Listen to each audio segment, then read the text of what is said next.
ప్రపంచంలో ఎవరైనా దేనినైనా అతిక్రమించగలరు, కానీ కాలమును ఎవ్వరూ అతిక్రమించలేరు. అన్నిటికన్నా బలవత్తరమైనది ఇది కాలమే. కాలము బలవత్తరమైనది కాకపోతే భీష్ముడి జీవితమే చూడండి. ఎవరి కోసం సింహాసనం త్యాగం చేశాడో అసలు వాళ్ళెవ్వరూ మిగల్లేరు. అయినా సరే తను ధర్మం కోసమని అలా నిలబడిపోయాడు మహానుభావుడు. ఇన్ని కష్టాలు పడ్డాడు. తన తమ్ముడి కోసమని చెప్పి తీసుకొచ్చినటువంటి స్త్రీ శిఖండిగా మారి తన మరణానికి కారణమైంది. అంపశయ్య మీద పడిపోయాడు. ఆయన అంటాడు, కాలము ఎంత అతిక్రమించడానికి వీలు లేనిది అనడానికి నాకు కట్టెదుట ఒక ఉదాహరణ దొరుకుతున్నది. మీరు ఈ పద్యాన్ని, భీష్మస్తుతిలో ఈ పద్యాన్ని బాగా జ్ఞాపకం ఉంచుకుంటే మనం చిన్న చిన్న కష్టాలకి కదిలిపోతాం. జీవితంలో కదిలిపోయి బాబోయ్ ఎంత కష్టమో ఎంత కష్టమో ఎంత కష్టమో అంటాం. కారణం ఏమిటంటే మనం ఆ కష్టమునందు వెంటనే తాదాత్మ్యత పొందేస్తాం, సంసారముతో తాదాత్మ్యత పొందుతాం. విధిని నిర్వహించాలి. ఒక తండ్రిగా నీ విధిని నువ్వు నిర్వహించాలి అంతే తప్ప అందులో వచ్చేటటువంటి సుఖదుఖములతో నువ్వు తాదాత్మ్యత పొందేస్తే నీ స్వధర్మమును నువ్వు నిర్వహించలేవు, జారిపోతావు. అందుకే రామకృష్ణ పరమహంస ఒక అందమైన మాట చెప్తారు, పనసకాయ కొట్టాలి, కానీ పనసకాయ కొట్టేటప్పుడు తప్పకుండా ఓ పని చెయ్యాలి. చేతులకి నూనె రాసుకొని పనసకాయ కొట్టిన వాడికి జిగురంటుకోదు. ఈశ్వరుడి పాదాలు పట్టుకుని సంసారంలో ఉన్నవాడికి కష్ట సుఖములకు ఈశ్వరుడు ఇతపూర్వం నేను చేసిన పాపపుణ్యములకు ఆయన ఇస్తున్న ఫలితము. కాబట్టి వేరొకసారి నా వలన అటువంటి పాపములు జరగకుండుగాక అని నిలబడిపోతాడు తప్ప లోకుల్నంగని మెచ్చని ఎలుగని లోలోన నిందింపని చీకాకున్బడని మహాత్ముడని జేలొగ్గని మూకీభావమునం తిట్టని త్రోయని నీ కారుణ్యము కలిగి ఉండి నేను అంతే చాలును శంకర అంటాడు దుర్జటి.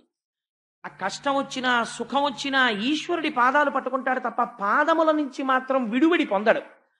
ఆ కాలము ఎంత దుస్తరంగా ఉంటుందో మీరు భీష్ముడి యొక్క స్థితిలో మొదటి పద్యాన్ని విని బాగా ధారణ చేశారనుకోండి. కొన్ని ఎలా ఉంటాయో తెలుసా అండి? హార్ట్ అటాక్ ఎప్పుడైనా మైల్డ్ స్ట్రోక్ వచ్చిన వాళ్ళు ఉన్నారనుకోండి, వాళ్ళు సాధారణంగా 2 టాబ్లెట్లు జేబులో పెట్టుకుంటారు. ఒకటి డిస్ప్రిన్ అన్న టాబ్లెట్, ఒకటి రెండో దాని పేరు నాకు జ్ఞాపకంలో లేదు, కానీ ఆ నాలుక కింద పెట్టుకుని చప్పరిస్తే అది కొంచెం సేపు టైం ఇస్తుంది. ఆ టాబ్లెట్ ఒకటి పెట్టుకుంటూ ఉంటారు. మా గోపి గారి జేబులో ఉంటుండేవి ఆ టాబ్లెట్లు. అవి ఆ టాబ్లెట్లు 2 జేబులో పెట్టుకు తిరుగుతుంటారు. అలా మన జీవితంలో తప్పకుండా కనీసం ఒక వయస్సు వచ్చిన తర్వాత కొన్ని పద్యాలు నోటికి రావాలండి. అవి వస్తే ఏమవుతుందో తెలుసా అండి? మీకు ఏదైనా కష్టం వచ్చినప్పుడు మీరు ఆ పద్యం ఒక్కసారి మనస్సులో తలుచుకున్నారనుకోండి, మీకు ఒక గొప్ప ధైర్యం వస్తుంది. వేరొకరు మీ స్వస్థితి నుంచి మీరు జారిపోరు. ఎందుకంటే శోకం ఆవరించేసింది అనుకోండి, మనిషిని నాశనం అయిపోతాడు. శోకో నాశయితే ధైర్యం, శోకో నాశయితే స్మృతం, శోకో నాశయితే సర్వం, నాస్తి శోక సమోరిపు. శోకం ఆవరించగానే ముందు దేన్ని పాడు చేసేస్తుందంటే ధైర్యం పోతుంది. తర్వాత స్మృతం, ఏది విన్నాడో అది పోతుంది. కాబట్టి విన్నది గుర్తు లేదు, ధైర్యం లేదు, పిరికివాడైపోతాడు, ఆలోచన ఉండదు. కాబట్టి తొందరగా నశించిపోతాడు, పడిపోతాడు ఆ కష్టానికి. అలా పడిపోకుండా ఉండాలంటే పెద్దల వాక్కులు టాబ్లెట్లు పెట్టుకున్నట్టు పెట్టుకోవాలి. ఒకసారి స్ట్రోక్ వచ్చిన వాడు ఎందుకైనా మంచిదని జేబులో ఎలా పెట్టుకుంటాడో తప్పకుండా అలా కొన్ని పద్యాలు మీరు మేధస్సునందు పెట్టుకోవాలి. ఎందుకంటే కష్టము రాని జీవితము నాకు ఉండి తీరుతుంది అని నమ్మకం ఎవరికైనా ఉంటుందా? ఎవరికి ఉండదు. ప్రతి క్షణం మనకు అనుమానమే, ఏమో ఎట్నుంచి కష్టం వస్తుందో అని. కష్టం వస్తే వచ్చిన కష్టాన్ని ఇలా తుడిచేసి లేకుండా మీరు చేసుకోగలరా? చేసుకోలేరు. కాబట్టి మీకున్న అవకాశం ఏమిటి? ఒక్కటే, ఆ కష్టాన్ని తట్టుకునే శక్తి మీకు కావాలి. ఈ తట్టుకునే శక్తి మీకు ఉందనుకోండి, మీరు మీ స్వస్థితి నుంచి జారిపోరు. దాన్ని తట్టుకుంటారు, ఇంకొకరికి ఉపకరించగలుగుతారు. కాబట్టి ఇప్పుడు అలా తట్టుకునేటట్టు చెయ్యగలిగినవి కొన్ని మాత్రమే ఉంటాయి. భాగవతంలో మిగిలినంతా విడిచిపెట్టి భీష్మస్తుతిని ఒక్కదాన్ని వ్యాసుడు తీసుకొచ్చాడు. ఎందుకు తీసుకొచ్చి ఉంటాడండి? మహాభారతము, దేవీ భాగవతము, ఇతర గ్రంథాల్లో ఉండేటటువంటి భీష్ముని యొక్క చరిత్రని ఒక చోటికి క్రోడీకరించి దాన్ని ఒక్కసారి ఆవిష్కరించే ప్రయత్నం చేసి చిట్ట చివర భీష్మస్తుతిలోకి వచ్చేస్తాను.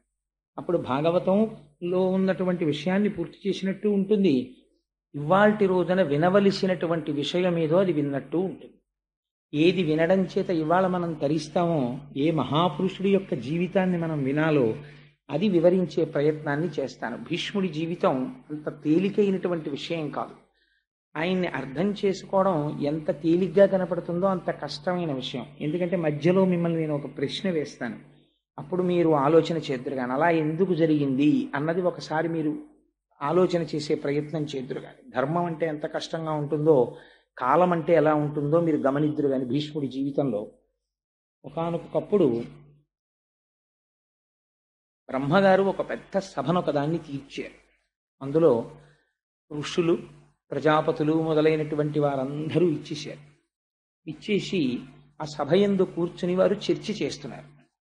దేని గురించి చర్చ చేస్తున్నారు అంటే, ఈ లోకములో కళ్యాణము జరిగేటట్టు చూడడం ఎలాగా, భగవంతుని యందు భక్తి కలిగేటట్టుగా ప్రవర్తించడం ఎలాగా. కాబట్టి మనం ఈశ్వరుడి యొక్క గుణములను ఆవిష్కరించి ప్రజలలో భక్తి పెంపొందితే ఆ భక్తి వలన వారికి కావలసినటువంటి సమస్త కామములు చేకూరుతాయి. పైగా వారు నడవవలసినటువంటి పదంలో నడిచినటువంటి వారు అవుతారు. అందుచేత వీళ్ళందరికీ కూడా మనం ఏ విధంగా కళ్యాణమును సాధించి పెట్టాలి అని సభ జరుగుతోంది. ఆ సభ జరుగుతున్నటువంటి సమయంలో ఒక విచిత్రమైనటువంటి సంఘటన జరిగింది. ఆ సభలోకి గంగాదేవి ప్రవేశించింది. గంగమ్మ పరమ పవిత్రురాలు, హిమవంతుని యొక్క పెద్ద కూతురు గంగమ్మ. అందుకని ఆవిడ గంగాదేవి సభలో ప్రవేశించింది. సహజంగా ఆవిడ చాలా సౌందర్య రాశి, పార్వతీదేవికి తోబుట్టు కనుక విశేషమైనటువంటి అందగత్తె. ఆ తల్లి లోపల ప్రవేశించినటువంటి రీతిలో మహాసౌందర్య రాశి అయినటువంటి గంగ అక్కడ ఉండగా చతుర్ముఖ బ్రహ్మగారి సభలో వాయువు వీచింది. ఒక పెద్ద గాలి వచ్చి గంగాదేవి యొక్క పవిట తొలగింది. తొలగితే అయితే దీని వెనకాతలో ఉండేటటువంటి ఆదిశక్తి, పరాశక్తి కారణమై ఉంటుంది. ఆవిడ ఏదో చాలా దూరం ఆలోచించి పనులు చేస్తుంది. అది అనుకోకుండా జరిగినటువంటి సంఘటనలు కావు. వాటి వెనక అమ్మవారి ప్రణాళిక ఏదో ఉంటుంది. ఆ గంగమ్మ పవిట తొలగితే బ్రహ్మగారి సభలో ఉన్నాం మనం. ఎంత గౌరవం పాటించారో చూడండి. ఉన్నటువంటి వాడు చతుర్ముఖ బ్రహ్మగారు సభలో ఉన్నారు, వారి ఆధ్యక్షంలో జరుగుతోంది. పైగా మనందరం ఆ సభకి విచ్చేసినటువంటి సదస్యులం. ఇలాంటి చోట మనం గౌరవంతో ప్రవర్తించాలని అందరూ తలలు వంచుకుని కూర్చున్నారు. కానీ అందులో కూర్చున్నటువంటి ఒక రాజర్షి మాత్రం తదేక దృష్టితో గంగమ్మ వంక చూస్తున్నాడు. ఆశ్చర్యకరంగా గంగమ్మ కూడా ఆ రాజర్షి వంక తదేక దృష్టితో చూస్తోంది. వారిద్దరి యందు కామము అతిశయించింది. మనం చతుర్ముఖ బ్రహ్మగారి సభలో ఉన్నామన్న విషయాన్ని మరిచిపోయారు. ఇది అంత తేలిగ్గా హాస్యాస్పదంగా జరిగే సందర్భం కాదు. దీని వెనకాతల ఏదో ఒక పెద్ద ప్రణాళికా నిర్మాణం జరిగింది అని మీరు అర్థం చేసుకోవాలి. ఈ సంకల్పములు మనకు అర్థమయ్యేవి కావు, కథ నడిస్తే మనకు అర్థం అవుతుంది. అప్పుడు బ్రహ్మగారికి ఆశ్చర్యం వేసింది. బ్రహ్మగారి సభలోకి వచ్చి గంగమ్మ ఇలా ప్రవర్తించడం ఏమిటి, రాజర్షి అలా ప్రవర్తించడం ఏమిటి, కాబట్టి మిమ్మల్ని శపిస్తున్నాను. ఇలా సమయాసమయములు లేకుండా కామప్రచోదనం కలిగి ప్రవర్తించావు కనుక నువ్వు మర్త్యలోకమైనటువంటి భూలోకమునందు జన్మించదవుగాక అని ఆ రాజర్షిని శపించారు. గంగమ్మని నీవు కూడా భూలోకమునందు ఆ రాజర్షికి భార్యవై కొంతకాలము చెరించదవుగాక అని, తదనంతరం శరీరం విడిచిపెట్టిన తరువాత నువ్వు మళ్ళీ స్వర్గలోకానికి వస్తావు అని శాప విమోచనం చెప్పారు. ఆ కారణం చేత రాజర్షి నేను ఎవరి కడుపున జన్మించాలి అని చూస్తున్నాడు. చూస్తుండగా ఆయనకి భరతవర్షంలో ప్రతీపుడు అనబడేటటువంటి ఒక మహారాజు, గొప్ప చక్రవర్తి, ఆయన భరత వంశంలో జన్మించాడు. మహాధర్మమూర్తి, బిడ్డలు లేరు. ఆ ప్రతీపుణ్ణి చూసి ఆయనకి కుమారుడిగా జన్మించాలి అని నిర్ణయం తీసుకున్నాడు. ఆయనకి కుమారుడిగా జన్మిద్దామని నిర్ణయం తీసుకుని ఆయన మర్త్యలోకంలో ప్రవేశించేటటువంటి సమయంలో గంగమ్మ బ్రహ్మలోకం నుంచి దిగి కిందకు వస్తాను. అరే రే, నేను ఎంత పొరపాటు పని చేశాను. నేనైనా ఆ సమయంలో కొంచెం పమిట సర్దుకుని సరిగ్గా ప్రవర్తించి ఉంటే పాపం ఆ రాజర్షికి అన్ని ఇబ్బందులు వచ్చి ఉండేవి కావు.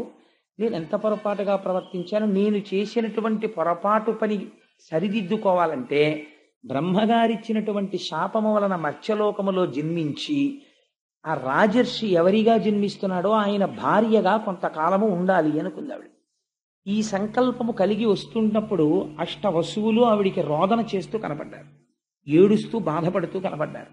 ఆవిడ ఆశ్చర్యపోయింది. అష్టవసువుల్ని అడిగింది, మీరు ఎందుకు ఏడుస్తున్నారు, ఎందుకంత బాధగా ఉన్నారని అడిగింది. అయితే వాళ్ళు ఒక చిత్రమైనటువంటి విషయాన్ని ప్రతిపాదన చేశారు. మేము అష్టవసువులం, భార్యలతో కలిసి ఆకాశ మార్గంలో వెళ్ళిపోతున్నాం. వెళ్ళిపోతుంటే వశిష్ఠ మహర్షి ఆశ్రమం మీదుగా మేము ప్రయాణం చేస్తున్నాం. ప్రయాణం చేస్తున్నటువంటి సమయంలో మాకు వశిష్ఠ మహర్షి యొక్క ఆశ్రమం కనపడింది. అందులో ధేనువు ఉంది, కామధేనువు నందిని. దానిని చూసి అందులో ద్యు అనబడేటటువంటి ఒక వస్తువుని ఆయన భార్య అడిగింది. అంత మెరిసిపోతోంది, ఏదో తెల్లటి పర్వతాకారంలో ఉంది, అంత ప్రకాశవంతంగా ఉంది, అంత తేజస్సుతో ఉంది, అది మామూలు అవే అని అడిగింది. ఆయన అన్నాడు, కాదు కాదు, దాన్ని కామధేను అంటారు, దాని పాలు తాగితే ఎటువంటి కోరికైనా తీరుతుంది అన్నారు. అంటే ఆ ద్యు అనబడేటటువంటి వసువు యొక్క భార్య ఆవిడంది, నాకు ఒక స్నేహితురాలు ఉంది, ఆవిడ పేరు ఉసీనరా. ఆ ఉసీనరా అనబడేటటువంటి స్నేహితురాలు కొంచెం రోగగ్రస్త అయి వృద్ధాప్యాన్ని పొందింది. ఆవిడికి మళ్ళీ యవ్వనం వస్తే మాతో పాటు సంతోషంగా గడుపుతుంది. అందుకని మనం ఈ కామధేనువుని అపహరిద్దాం. ఎలాగో లేడు కదా వశిష్ఠుడు ఆశ్రమంలో, అపహరించి తీసుకుని వెళ్ళి ఈ కామధేనువు యొక్క పాలు ఉసీనరాకి పట్టిద్దామని. భార్య మాట కాదనలేక మిగిలినటువంటి వసువులతో కలిసి ద్యు ఆ కామధేనువుని అపహరించాడు. అపహరించి తీసుకుని వెళ్ళిపోయాడు. వశిష్ఠ మహర్షి మరునాడు పూజ కోసమని, సాయంకాలం అగ్నికార్యం కోసమని దర్భలు మొదలైనవి సేకరించడానికని వెళ్ళారు. వారు తిరిగి వచ్చి ఆశ్రమంలో చూశారు, నందినీ ధేనువు కనపడలేదు. అంతటా వెతికారు. వెతికి ఒక్కసారి తపోనిష్టలో కూర్చుని ఆచమనం చేసి దివ్య దృష్టితో చూశారు. అష్టవసువులు అపహరించడం తెలిసింది. తెలిసి వెంటనే శపించారు. బ్రహ్మర్షి లేని సమయం చూసి నందినీ ధేనువుని అపహరించారు కనుక మీరు భూలోకమునందు జన్మించెదరుగాక అని. ఈ అష్టవసువులకి వార్త తెలిసి పరుగు పరుగున వచ్చి వశిష్ఠ మహర్షి యొక్క పాదాల మీద పడ్డారు. మహాప్రభో, మీరు మాకు దారుణమైన శాపాన్ని అనుగ్రహించారు. ఇప్పుడు మేము భూలోకంలో జన్మిస్తే చాలా ఇబ్బందులకి గురైపోతాం. మీరు మా యందు అనుగ్రహించి మాకు శాపానుగ్రహాన్ని తగ్గించేటటువంటి ప్రయత్నం చెయ్యండి అన్నారు. అంటే ఆయన అన్నారు, మీరు 80 వసువులు, 80లో 7 యందు పాపము యొక్క తీవ్రత తక్కువగా ఉన్నది. మీరు కేవలం ద్యువుకి సహకరించారు, కానీ అసలు అపహరించడానికి ప్రధానమైన కారణము ద్యువు. అందుచేత మీరు 7 పుట్టినటువంటి వెంటనే మరణిస్తారు. కాబట్టి నరుడిగా జన్మిస్తారు, కానీ జన్మించినటువంటి కొద్ది గంటలలో శరీరాన్ని వదిలిపెట్టేస్తారు. వదిలిపెట్టేసి మళ్ళీ వసువులైపోతారు. కానీ ప్రధాన పాత్ర పోషించినటువంటి ద్యువు మాత్రం పరాక్రమవంతుడై కని విని ఎరగనటువంటి చరిత్ర సృష్టించి భూలోకమునందు కొంతకాలముండి తరువాత తిరిగి బ్రహ్మైక్యమును పొందుతాడు. అందుకని ద్యువు మాత్రం కొంతకాలము లోకమునందు ఉండవలసినదే అని ఆయన శాప విమోచనాన్ని కటాక్షించారు. కటాక్షిస్తే ఆ 80 ఇప్పుడు భూలోకంలో జన్మించాలి. అందుకని వాళ్ళు బాధపడుతూ వస్తున్నారు. గంగమ్మని చూసి అడిగారు, అమ్మా నువ్వెందుకు ఎడుతున్నావు భూలోకానికి అన్నారు. ఇదిగో జరిగినటువంటి ఆ విషయం ఇలా ఉంది, అందుచేత నేను ఆ రాజర్షి ఎక్కడ జన్మిస్తాడో అక్కడ ఆయనకి భార్యని కావాలని వెడుతున్నాను. అయితే అమ్మ మాకు ఒక ఉపకారం చేసి పెట్టు, నువ్వు ఎలాగో వెడుతున్నావు కనుక నీ కడుపున మేము 80 పుడతాం. పుట్టినప్పుడు నువ్వు మమ్మల్ని జ్ఞాపకం పెట్టుకుని శాప విమోచనం కోసం భూలోకంలో ఏ తల్లి కూడా పుట్టినటువంటి బిడ్డల్ని కొద్ది గంటలలోనే తీసుకెళ్లి చంపదు. ఏ తల్లి కొద్ది గంటలలో చంపదంటే నా ఉద్దేశం కొన్ని రోజులు పోయాక చంపుతుందని కాదు, ఎప్పటికీ అలా ప్రవర్తించదు. అన్న తల్లికి ఉండేటటువంటి మమకారం అటువంటిది. అందుకని మాకు శాప విమోచనం ఎలా కలుగుతుంది? అందుకని మేము నీకు బిడ్డలుగా జన్మిస్తాం. నువ్వు మాయందు అనుగ్రహించి పుట్టినటువంటి వెంటనే మమ్మల్ని మళ్ళీ తిరిగి మేము వసువుల యొక్క స్థానాన్ని అలంకరించడానికి వీలుగా ఆ శరీరం విడిచిపెట్టేటట్టుగా మమ్మల్ని కటాక్షించు అన్నారు. తప్పకుండా అలా చేస్తాను అంది. కాబట్టి వసువులు ఎదురు చూస్తున్నారు, గంగమ్మ ఎవరిని వివాహం చేసుకుంటుంది, ఆవిడ కడుపులోకి వద్దామని. ఇది జరిగితే గంగా తీరమునందు ప్రతీపుడనపడేటటువంటి భరతవంశంలో జన్మించిన చక్రవర్తి పుత్రార్థి అయి తపిస్తున్నాడే. ఆయనకి సామ్రాజ్యం ఉంది, సత్యం ఉంది, ధర్మం ఉంది, అన్నీ ఉన్నాయి, అన్ని భోగాలు ఉన్నాయి, కానీ సంతానం లేదు. ఈశ్వరానుగ్రహాన్ని అపేక్షించి ఆయన గంగా తీరంలో కూర్చుని తపస్సు చేసుకుంటున్నాడు. గంగమ్మ చూసింది. ఈ ప్రతీపుణ్ణి చూసి ఆయనే తాను ఇతపూర్వం బ్రహ్మసభలో చూసినటువంటి వ్యక్తి ఈయనే ఈ జన్మ తీసుకున్నాడు అనుకుని ఈయన్ని వివాహం చేసుకోవాలని ఆయన తపస్సులో కళ్ళు మూసుకొని ఇంద్రియాల్ని వెనక్కి తీసుకుని తపస్సు చేసుకుంటూ కూర్చున్నాడు. గంగమ్మ గబగబా గంగలోంచి లేచి బయటికి వచ్చి ఆయన కుడి తొడ మీద కూర్చుంది. ఎంత ఆశ్చర్యకరమైన విషయమో చూడండి. కూర్చుంటే ఆయనకి బాహ్య స్మృతి కలిగింది. తొడ మీద కూర్చున్న స్త్రీ ఎవరు అని చూశాడు. గొప్ప సౌందర్య రాశి. ఆయన అన్నాడు, అమ్మ నువ్వెవరు, ఎక్కడి నుంచి వచ్చావు, ఎందుకు ఇలా కూర్చున్నావు నా కుడి తొడ మీద అని అడిగాడు. అయితే ఆవిడంది, నన్ను గంగా అంటారు, నేను గంగా నదికి అధిష్టాన దేవతను, నేను నీకు భార్యని కావాలి అని వచ్చాను, అందుకని నీ ఒళ్ళో కూర్చున్నాను. ఆయన అన్నాడు, నీవు నా భార్యవి కావాలి అని అనుకున్నావు. క్షత్రియులు, విశేషించి రాజులు దక్షిణ నాయకులు అంటారు. దక్షిణ నాయకులు అంటే ఒకరికన్నా ఎక్కువ మంది భార్యలు ఉంటారు. విజయనగర సామ్రాజ్య పతనం సమయానికి వచ్చేటప్పటికి రామరాయల వారికి ఎంత దక్షిణ నాయకుడు అంటే, రామరాయల వారి పోలికలున్న బిడ్డలు చాలా ఊళ్ళలో ఉండేవారు. అంత దక్షిణ నాయకులై ఉంటారు. అలా దక్షిణ నాయకుడై ఉంటాడు కాబట్టి ఆయన ఒళ్ళో కూర్చుంది ఆవిడ. నేను ఏవి అనవసరపు విషయాలు చెప్పనండి, మీరు కావాలంటే విజయనగర పతనం అన్న పుస్తకం చదవండి, ఎంత ఆశ్చర్యకరంగా ఉంటుందో. తల్లికోట యుద్ధం అది రామరాయల వారిది. అందుచేత ఆవిడ వచ్చి కుడి తొడ మీద కూర్చుంటే ఆయన అన్నాడు, నువ్వు నన్ను భర్తగా పొందాలని వచ్చావు, కానీ ఒక పొరపాటు చేశావు. స్థితాదక్షిణ ఊరుమ్మే సమాశ్లిష్య భామిని అపత్యానాం స్మశానాంచ స్థానం విద్ధి శుచిస్మితే అన్నాడు. ఓ శుద్ధమైన నవ్వు కలదానా, గొప్ప సౌందర్య రాశి, నీకు నన్ను భర్తగా పొందాలని కోరిక ఉండడం తప్పు కాదు, కానీ నువ్వు వచ్చి ఎక్కడ కూర్చున్నావు, కుడి తొడ మీద కూర్చున్నావు. కుడి తొడ మీద కూర్చునేటటువంటి అధికారము ఒక్క కూతురుకి కోడలికి, వాళ్ళిద్దరికీ ఉంది. కూతురు కోడలు తప్ప పురుషుడి యొక్క తొడ మీద భార్య కూర్చోకూడదు. ఎప్పుడైనా భార్య కూర్చోవలసి వస్తే భర్త తొడ మీద, ఎడమ తొడ మీద కూర్చోవాలి. అసలు అలా ఎందుకు కూర్చోబెట్టుకుంటారండి? అలా ఎప్పుడు ఎవరు కూర్చోరు కదా, ఏదో కుర్చీల్లో కూర్చుంటారు. కానీ అలా ఒళ్ళో కూర్చోవడం, తొడల మీద కూర్చోబెట్టుకోవడం ఎల్లరంతా ఎక్కడ ఉంటుందండి బాబు అని మీరు అనుకోవచ్చు. ఉంటుంది. ఎక్కడుందో తెలుసా అండి? ప్రయాగలో వేణీదానం చేసేటప్పుడు ఉంది. జీవితంలో ఒక్కసారి చేస్తారు వేణీదానం, ఇంకొకసారి చేస్తామంటే ఒప్పుకోరు. సువాసినులు ఎన్ని జన్మలకి మళ్ళీ 5వ తనంతోనే ఉండి 5వ తనంతో వెళ్ళిపోవాలనుకున్న వాళ్ళు భర్త యొక్క ఎడమ తొడ మీద కూర్చుని వేణీదానం చేస్తారు. చాలా గమ్మత్తుగా ఉంటుంది, చాలా సంతోషంగా సరదాగా ఉంటుంది అది చూడ్డానికి.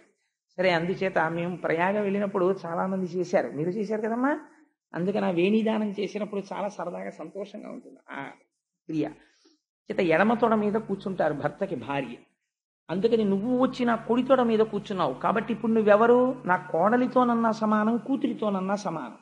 నిన్ను నా కూతురితో సమానం అనడానికి వీల్లేదు. ఎందుచేత వీల్లేదంటే, నువ్వు నన్ను భర్తగా పొందాలని అనుకున్నావు కాబట్టి నీకు ఆ భావన నా యందు ఉన్నప్పుడు నిన్ను నేను కూతురని అనకూడదు. కాబట్టి నాతో సమానుడైన వాడెవరు, నా కొడుకు. ఆత్మావై పుత్రనామాసి, నా తేజస్సు నా కుమారుని యందు ఉంటుంది. అందుకని నీవు నన్ను భర్తగా పొందాలనుకున్నావు కాబట్టి నా కుమారుడికి భార్య అవుదువు అనివి. అప్పుడు నువ్వు కూర్చోవడం ధర్మబద్ధమైపోతుంది. నువ్వు నా కోడలు అవుదువు కానివి, నాకు కుమారుడు జన్మిస్తే ఆ కుమారుడికి నువ్వు భార్య అవుదువుగాక, నీకు వరం ఇస్తున్నాను అన్నాడు. ఇప్పుడు చూశాడు ఆ పైనుంచి వచ్చినటువంటి రాజర్షి చూసి, గోభిషుడు అని ఆయన, ఇప్పుడు నాకు అవకాశం దొరికింది, గంగమ్మని భార్యగా పొందాలి కాబట్టి నేను ఈ ప్రతీప మహారాజు యొక్క కుమారుడిగా జన్మిస్తాను అని ఆయన తేజస్సులోకి ప్రవేశించి శంతన మహారాజన్న పేరుతో జన్మించాడు. ఈ శంతన మహారాజు పెరిగి పెద్దవాడై యవ్వనానికి వచ్చిన తర్వాత పట్టాభిషేకం చేసి ప్రతీపుడి పిలిచి ఒక మాట చెప్పాడు. నేను ఒకనకొకప్పుడు గంగా తీరంలో తపస్సు చేస్తుండగా నాకు ఒక స్త్రీ కనపడింది. ఆమె నా కుడితొడ మీద కూర్చుని నన్ను భర్తగా పొందాలని అడిగింది. నిన్ను నా కోడల్ని చేసుకుంటానని మాట ఇచ్చాను. అందుకని నీకు గంగా తీరంలో మెరుపు తీగ వంటి ఒక కన్య కనపడుతుంది, నువ్వు ఆ కన్యని భార్యగా స్వీకరించు అని ఆయన తపోభూములకు వెళ్ళిపోయాడు.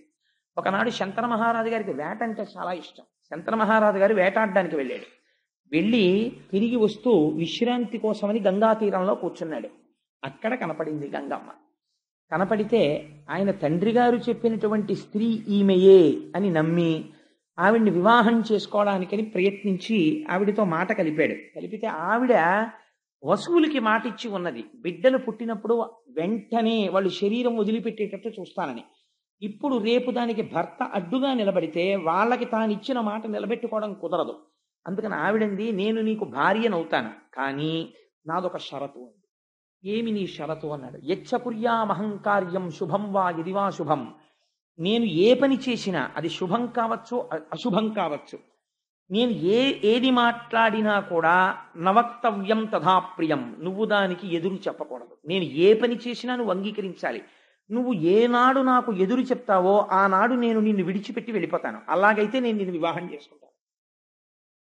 మనిషి జీవితం చాలా విచిత్రంగా ఉంటుందండి. వివాహం చేసుకునేటప్పుడు చాలా అందంగా ఉండడం అనేటటువంటిది చాలా ప్రధానమైన విషయమై కూర్చుంటుంది.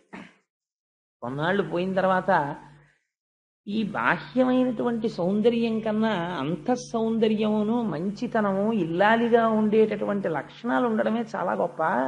ఏ కొరుక్కు తింటానా, నా బుర్రకాయ ఎందుకు వచ్చింది ఈ అందం అనిపిస్తుంది కొన్నాళ్ళు పోయాక. నేను ఈ మాట ఎందుకన్నానంటే, మనకి ఈ కథలు అది నేర్పుతాయి. శంతన మహారాజు బాహ్య సౌందర్యాన్ని చూసి ప్రేమించాడు, వివాహం చేసుకున్నాడు.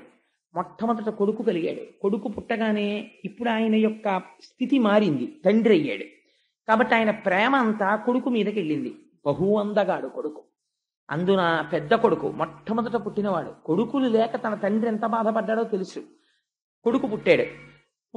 పుట్టగానే నిత్తుటితో ఉన్నటువంటి బిడ్డని 2 చేతుల్లో పట్టుకుని గంగమ్మ వెళ్ళి గంగలో వదిలిపెట్టేసింది. అంటే ఆవిడ ఇచ్చినటువంటి మాట అటువంటిది. 7 వసువులకి ఆవిడ మళ్ళీ స్వస్థితిని కల్పించాలి, అందుకని నీటిలో విడిచిపెట్టేసింది. ఊరుకున్నాడు. ఎందుకనంటే వరం ఇచ్చాడు ఆవిడికి. యచ్చకుర్యామహంకార్యం శుభం వా యదివా శుభం, ఏది చేసినా అడ్డు పెట్టకూడదు, అందుకని ఊరుకున్నాడు. అలా ఒకసారి కాదు, 2 మాటలు కాదు, 3 మాటలు కాదు, 4 మాటలు కాదు, 7 సార్లు అయిపోయింది. 7 కొడుకుల్ని తీసుకెళ్లి గంగలో కలిపేసింది. 8వ మాట మహాతేజోవంతమైనటువంటి కుమారుడు జన్మించాడు. 7 మాటలు లేని ప్రేమ 8వ మాట ఎందుకు భార్యను అడ్డు పెడతాడండి? అంటే గంగమ్మ ఇచ్చినటువంటి వరం అక్కడతో పూర్తయిపోయింది. 8వ మాట మళ్ళీ ఆ బిడ్డని తీసుకుని వెళ్ళిపోతోంది గంగ వైపు. వెళ్ళిపోతుంటే ఆయన అన్నాడు, ఛీ రాక్షసి, ఎవరైనా మాతృత్వాన్ని కోరుకుంటారు, నువ్వేమిటి ఎంతమంది కొడుకులు పుట్టినా తీసుకెళ్లి గంగలో పారేస్తుంటావు, ఇప్పుడు 8వ మాట చేస్తున్నావు ఈ పని, ఇంకా నేను సహించను, నువ్వు ఆ పని చెయ్యడానికి వీల్లేదు. గంగమ్మ నవ్వింది, నువ్వు నేను చేసిన పనికి ఎప్పుడు అడ్డు పెడతావో అప్పుడు నిన్ను విడిచిపెట్టి వెళ్ళిపోతానని నేను ముందే చెప్పాను. ఇవాళ నువ్వు అడ్డు పెట్టావు, అందుకని నేను వెళ్ళిపోతున్నాను. వెళ్ళిపోతే వెళ్ళిపో, నా కొడుకు నాకు ఇచ్చాను. ఆవిడంది అది కుదరదు. నీ కొడుకు కాదు, నాకు కూడా కొడుకే. వీణ్ణి నేను తీసుకెళ్ళి, పిచ్చి మహారాజా నేనేదో చేయలేదు, 7 వసువులకి మళ్ళీ వాళ్ళ సహజ స్థితిని ఇచ్చాను. వీడు 8వ వాడు బతకాలి. వీణ్ణి నేను తీసుకెళ్ళి వశిష్ఠ మహర్షి దగ్గర, పరశురాముడి దగ్గర అస్త్ర విద్యనంతటినీ నేర్పి అపారమైనటువంటి ధనుర్విద్యా ప్రావీణ్యం వచ్చిన తరువాత తెచ్చి నీకు కొడుకుగా అప్పచెప్తాను. అప్పటి వరకు నా దగ్గర ఉంచుకుంటానని ఆ కొడుకుని తీసుకెళ్లి గంగమ్మ గంగలోకి వెళ్ళిపోయింది. వెళ్ళిపోయిన తర్వాత శంతన మహారాజు గారు ఒక్కడే ఉండేవాడు. రాజ్యం వెళ్తున్నాడు, వేటకెడుతున్నాడు, తిరుగుతున్నాడు, వస్తున్నాడు. అలా కొంతకాలం గడిచిపోయింది. అసలు గంగమ్మ చెప్పిన మాట మర్చిపోయాడు. ఒకానొక నాడు గంగా తీరంలో తిరుగుతున్నాడు. తిరుగుతుంటే మంచి యవ్వనంలో ఉన్నటువంటి వ్యక్తి అద్భుతంగా బాణప్రయోగం చేస్తున్నాడు. ఆ పిల్లవాడిని చూడగానే పితృప్రేమ పరవళ్ళు తొక్కింది. నా కొడుకు కూడా ఉంటే ఈ పాటికి ఇదే వయస్సులో ఉంటాడని, బాబు నువ్వెవరు ఏమిటి అని ఆరా తీశాడు. అప్పుడు గంగమ్మ వచ్చి, ఈయన దేవవ్రతుడు అని పేరు ఉంచాను ఈయనకి. ఈయన గాంగేయుడు, గంగాస్తుడు కనుక గాంగేయుడు. ఈయన వశిష్ఠ మహర్షి దగ్గర, పరశురాముడి దగ్గర ధనుర్విద్య ధర్మశాస్త్రం నేర్చుకున్నాడు. అన్ని విధాలుగా రాశీభూతమైనటువంటి రాజనీతిజ్ఞుడు, ధర్మము తెలుసున్నవాడు, పైగా విలువిద్య నేర్పరి. ఈ కొడుకుని నీకు అప్పజెప్తున్నాను అని ఆ కొడుకుని ఆయనకి అప్పజెప్పి ఆవిడ తిరిగి వెళ్ళిపోయింది. వెళ్ళిపోయిన తర్వాత ఆయన శంతనుడు వృద్ధాప్యంలోకి వచ్చేసాడు. అప్పటికి సంతోషంగా కొడుకు దొరికాడు, సభ చేశాడు, ఆ కొడుకుని పరిచయం చేశాడు. ఆనందంగా రోజులు గడిచిపోతున్నాయి. ఇక్కడే అనుకోని మలుపు ఒకటి తిరిగింది. ఒకానొక నాడు మళ్ళీ వేటకెళ్ళాడు. వేటకెడితే అక్కడ యోజన గంధి కనపడింది.